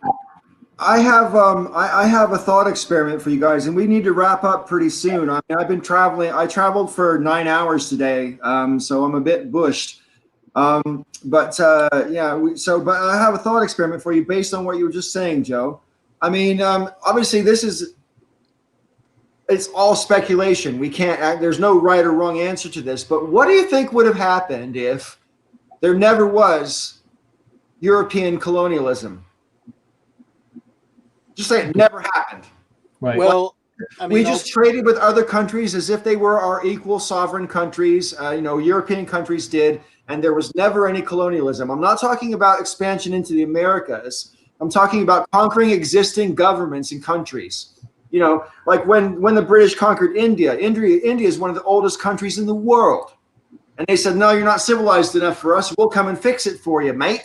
And then kept the peace between, hostile Indian people for hundreds of years. That was their excuse for staying there, What do you think? Oh, in fact, in India, it's even worse because India was conquered by the Dutch East India Company. It was actually mercenaries from the Dutch East India Company. So it was all economics. It was like, hey, sure, we can take over this place and we can basically monopolize the tea market and make all this money. And, we've got enough. And they conquered the country and then gave it to the queen or the emperor. Right. Well, I think that's the thing is we're talking about the birth of capitalism with the Dutch East India Company. I think that is really the question. Colonialism is less about governments and more about economics. Sure.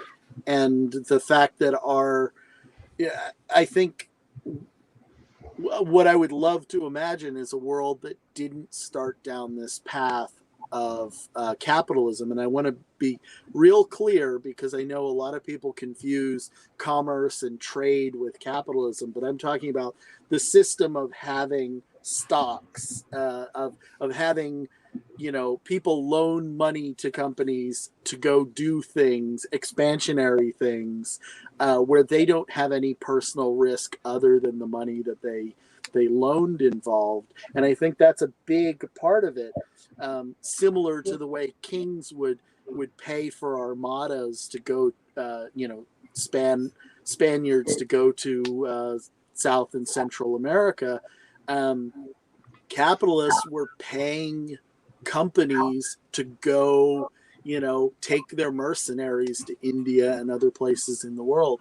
And I think what we're really talking about is sort of the feudalism of money, of people who are invested financially but don't have any blood in the game, that, you know, caused this. And I don't know what the world looks like without it, other than what did the world look like in 1500 as opposed to 1600, or, you know, 1400 as opposed to 1500, when this kind of expansionary principle didn't exist. Certainly we had plenty of wars. There was the Crusades, we had the 100 Years' War, we had plenty of infighting between France and Britain, but colonialism is really about the travel of money and the, you know, anyway, maybe everything's too much of a capitalist, anti-capitalist framework coming from my end, but that's how I see it. Well, see, the thing is, I would point out that, you know, look at the Greeks and the Romans, though, because they kind of did the same thing. Yeah, and it wasn't the same kind of thing, though. I mean, for one thing, they had to maintain, you know, they had to build roads, they had to build structures, and then they had to maintain it. It was very difficult for them to do that. But they moved into a place, same thing with, you know, the Persian Empire. They moved into a place, and then they had a responsibility to then provide for the people they were now, you know, conquering. And that may not be a great system, but it's a lot better than a system that you can move in and extract wealth from it without any responsibility whatsoever to maintain the population that you've, you know, then conquered in some way. And certainly, you know, Great Britain didn't make a lot of improvements in India. You know, they didn't, other than the things that they needed to rule the empire, you know, installing telegraph cables and things like that. They weren't building a society when they were expanding. And you know, anyway. Well, they weren't there for the benefit of the Indians, that's for sure. Right. No. Right. And the Romans had to be, you know, like I'm not an apologist for the Roman Empire, don't get me wrong, but like they had a strategic and you know, cultural reasons to be there, you know, to fold the new people that they conquered into the Roman Empire in a way that made them citizens and not subjects, in quite the same way capitalism operates. Except with the barbarians, so quote unquote barbarians, the Germanic tribes. I would say that the inequities in the world would be significantly greater. Racism would be greater. Nationalism would be greater if there was never colonialism, because I think that open, good trade relations with other countries is what keeps us from hating them and from war. And I would say that there would still be a lot more countries that were not even in the Bronze Age if it weren't for colonialism spreading a certain standard of living and technology around the world. And maybe those cultures would be living a lot more peacefully, a lot less stress-free, maybe. But they wouldn't have our first world problems. But there's a good chance that they could just get wiped out, you know, in the span of 100 years by conquerors that, were not as benevolent as the other countries who just needed the land. If it wasn't for the colonialists, and I know that this is, this goes down the slippery slope of, maybe slavery was good for the slaves, but I'm saying things like Elon Musk's satellites that are going to provide the internet to the whole world. That is actually an act of culture war, because we're going to have a whole bunch of people who never had connection to the actual internet, where the actual information is, all of a sudden being able to get a hold of it, and it's going to start revolutions, and they're going to be empowered by this technology, and they're going to join the rest of the first world, and I think that that's a good thing, because I don't like certain things about other cultures, like the oppression of women, like the fact that there's still slavery in some countries, like serious, like real slavery. In America. Yeah. I mean, we house the largest prison slave population in the world. We beat Soviet Russia, by millions. I mean, I definitely see the larger big picture that both slavery and colonialism were very likely inevitable. Just because of the way humans operate. There's certainly geographic reasons. I mean, the books, Guns, Germs, and Steel, or is it Butter, whatever it is, talks about how the geography sort of shaped the way Western culture operates, being at this sort of crossroads of trade. And that probably created capitalism relatively inevitably, and everything that stems from it. That doesn't mean that I think it's necessarily a good advancement for the human species. I mean, I think... Yeah. See, the thing is, I actually think that, there would be less racism, not necessarily less slavery, but less racism, because if you look at the way slaves were taken pre-1619, it was generally your enemy. It was the people you defeated. It was not based on, people that, that speak this language or from this country or that color are genetically inferior. We beat these people and now we're going to exploit the spoils of war.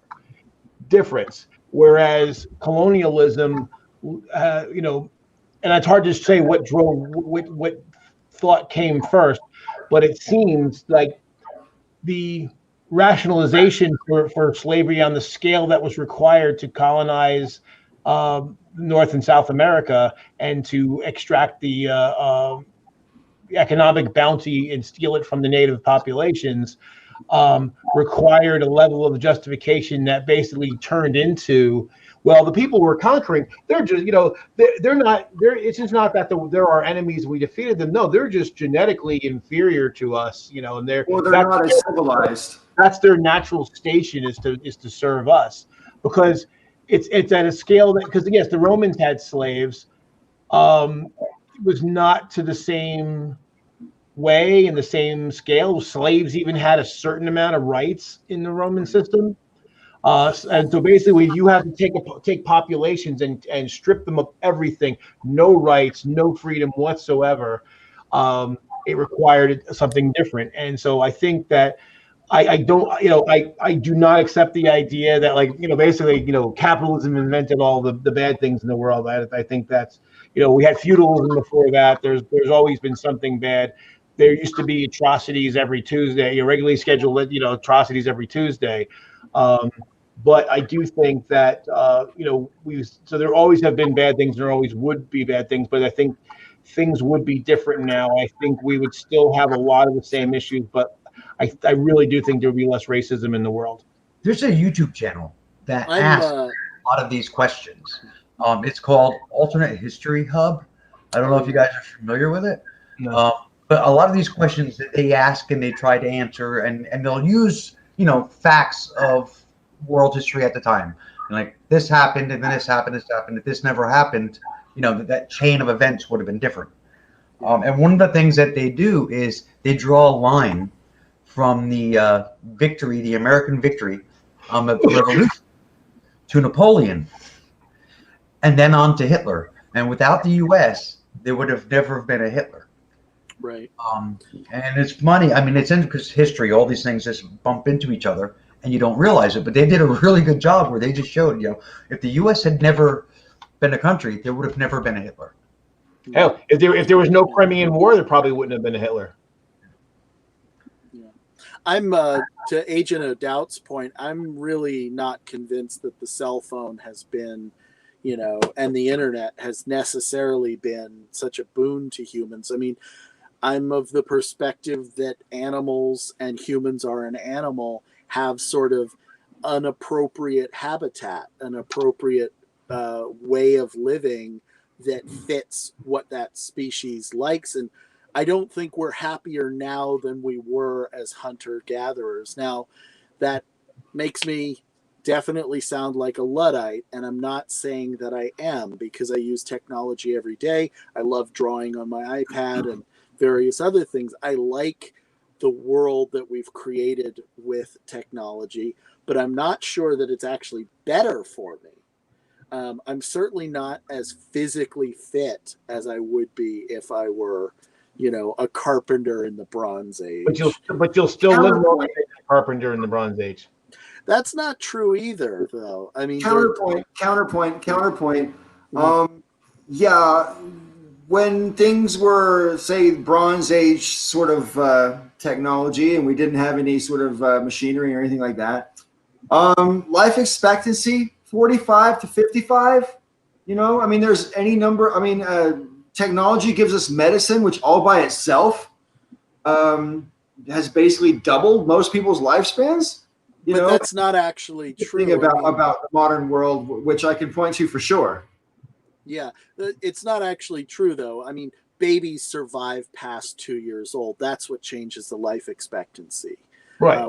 We're talking about averages. There were still 98-year-old men in ancient Greece. But not very many of them. Yeah, but there weren't that many people either. Yes, life was definitely harder. I don't know if it was more, less satisfying than it is now. I don't know that, I think there's a lot to tease out about that, living more in harmony with our land. I'm sure that Native Americans who lived completely in harmony with the land, to whatever extent that's actually true, I know that it's not entirely, the mythology around, good, balanced Native American tribes is somewhat overstated, but the level of happiness, the level of life satisfaction, the level of accomplishment, all those other things, we're told to accomplish a ton now. We operate like living machines within this, living cogs within this larger machine, and our lives are sort of, subject to whatever we can, reasonably state at the end of it that we did all these things during our lifetime. I'm not sure but that carpenter you mentioned probably worked 14 hours a day, 7 days a week. That's the thing, he didn't. And we know this, like we know that, medieval serfs had far more vacation time than the average American. Farming serfs are different than tradespeople. That's the whole thing. Yeah, but I mean, there's plenty of old Dutch carpenters. There's where there are historical records for what they were accomplishing. They're working 10 and 16-hour days once the Industrial Revolution starts. Once everything becomes sort of a factory setting, but beforehand, you don't have these people who are working themselves necessarily to death. Certainly there were some, but like on the scale and the percentage of population that is working themselves in that way has shifted in the modern world in a way that isn't historically the way humans operate. Animals don't like expending energy they don't have to. You don't see. I mean, there was before the Industrial Revolution, there was people were working in trades that they picked up from their father, who got it from his father. It was about they took pride in their family work, and it was all done by hand, and there was craftsmanship and quality and everything else. Once the Industrial Revolution started, that ended. But Yeah. now you were working for you. You You're were working doing for somebody else. one specific task in a larger task. You have no. You're the guy who turns the dowel that attaches the chair leg to the seat, but somebody else made the seat and somebody else finished carving the leg. That's part of it, and that's part of the satisfaction loss that I'm talking about. And I am a woodworker, I am a craftsperson, puppet maker, these kind of things. So in a large way, I'm defending sort of my chosen lifestyle. But well, see, on the flip side, there's also the fact that mass production it's kind of technology in general is kind of a great equalizer, and mass production has basically made abundance for most, not all. There's a lot of people who don't see that it's made us any more equal. I mean, you still have rural Tennesseans who pick tobacco, and I'm talking about white poor Americans in the modern day who are living as grindingly poor as any part of India you could imagine, or any other country. We still have the same inequality. Of course, we also have just more people. Are we talking about Trump voters again? Well, see, I disagree that it's the same. That's the same inequality. I mean, if you think about it, a middle class wasn't even a concept until a couple hundred years ago. Yeah, but we were also, for the large part of our history, living in village settings where people living in big cities was pretty rare. Venice or Athens or something like that. Most people are still living in a setting where they know 200 people in their entire life, and we didn't have this concept of a middle class, but everybody in that village is effectively middle class. You might have the 2 or 3 well-off chieftain type people who have an exceptional amount in the context of that village, and everybody's working relatively hard, but they also have a large part of their day that's free, because the list of tasks to accomplish isn't that long realistically for basic survival. So I just don't know that you're actually. Well, how many tasks do we have now that are kind of we've convinced ourselves we need that we don't actually need? I mean, for instance, people have this whole big thing about. I know there's always about kids like having play dates and all the structure. We didn't have that when I was a kid in the 70s and early 80s. I mean, it was Right. But just you also had 2 for parents in the household, so one of them was able to look after kids and things like that.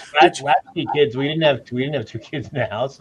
Yeah. Gen X, we didn't have 2 parents in the house. Yeah, I mean, I guess I'm more talking about the 50s and 60s rather than the 70s and 80s. I grew up in the 80s as well, but the amount of extra tasks we have is largely related to tasks we have to do for somebody else so that we get to pay rent and have a house, a roof over our head, which there was a time where we would have built our own house and that would have been the family house, and the tasks were really limited. Like, all you had to do to keep your house was to patch a hole in the roof, a couple weeks before winter or whatever it is. So the amount of work that you actually have, it may be more manual labor and it may have taken longer,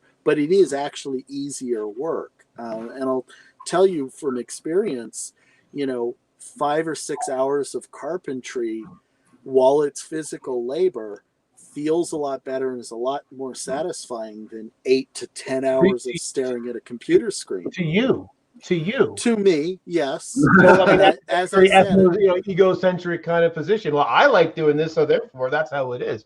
I'm sorry, Jack. I got to disagree. I, as someone who stares at a computer screen probably 15 hours a day. right. Where I see Jack's point is that while I feel like my life has been enriched by the internet, I feel like it's also a window for the upper class to monetize what I do and extract more money out of me. And I keep feeling like I make the same amount of money, but everything gets more expensive, and I feel like we're getting closer to that slave wage labor. Social Dilemma, I think it's called, on Netflix. I just watched it last night. Yeah. It tells you how the internet has made you a slave to it. Check it out. It's really good. Well, see, I think I will. Listen, friends, I think we should end the live broadcast now and continue to chat privately for a few minutes because I've really got to get myself some rest here pretty soon. I want to thank got an ancient cat for showing up tonight and the interesting conversation. I want to thank everybody in the side chat and those who choose not to chat but just lurk. Hello, and thank you for coming. When are we going to have Phoenix Raider on? Say again? When are we going to have Phoenix Raider on? You should ask her if she wants to come on. She's been in the chat for like forever. Yeah, I think she's only missed one of these jamborees the entire time we've ran them. So yeah. I don't rule stuff like that out, but we shall see what we see. Anyways, I'm going to end the broadcast in a moment. So thanks again, y'all.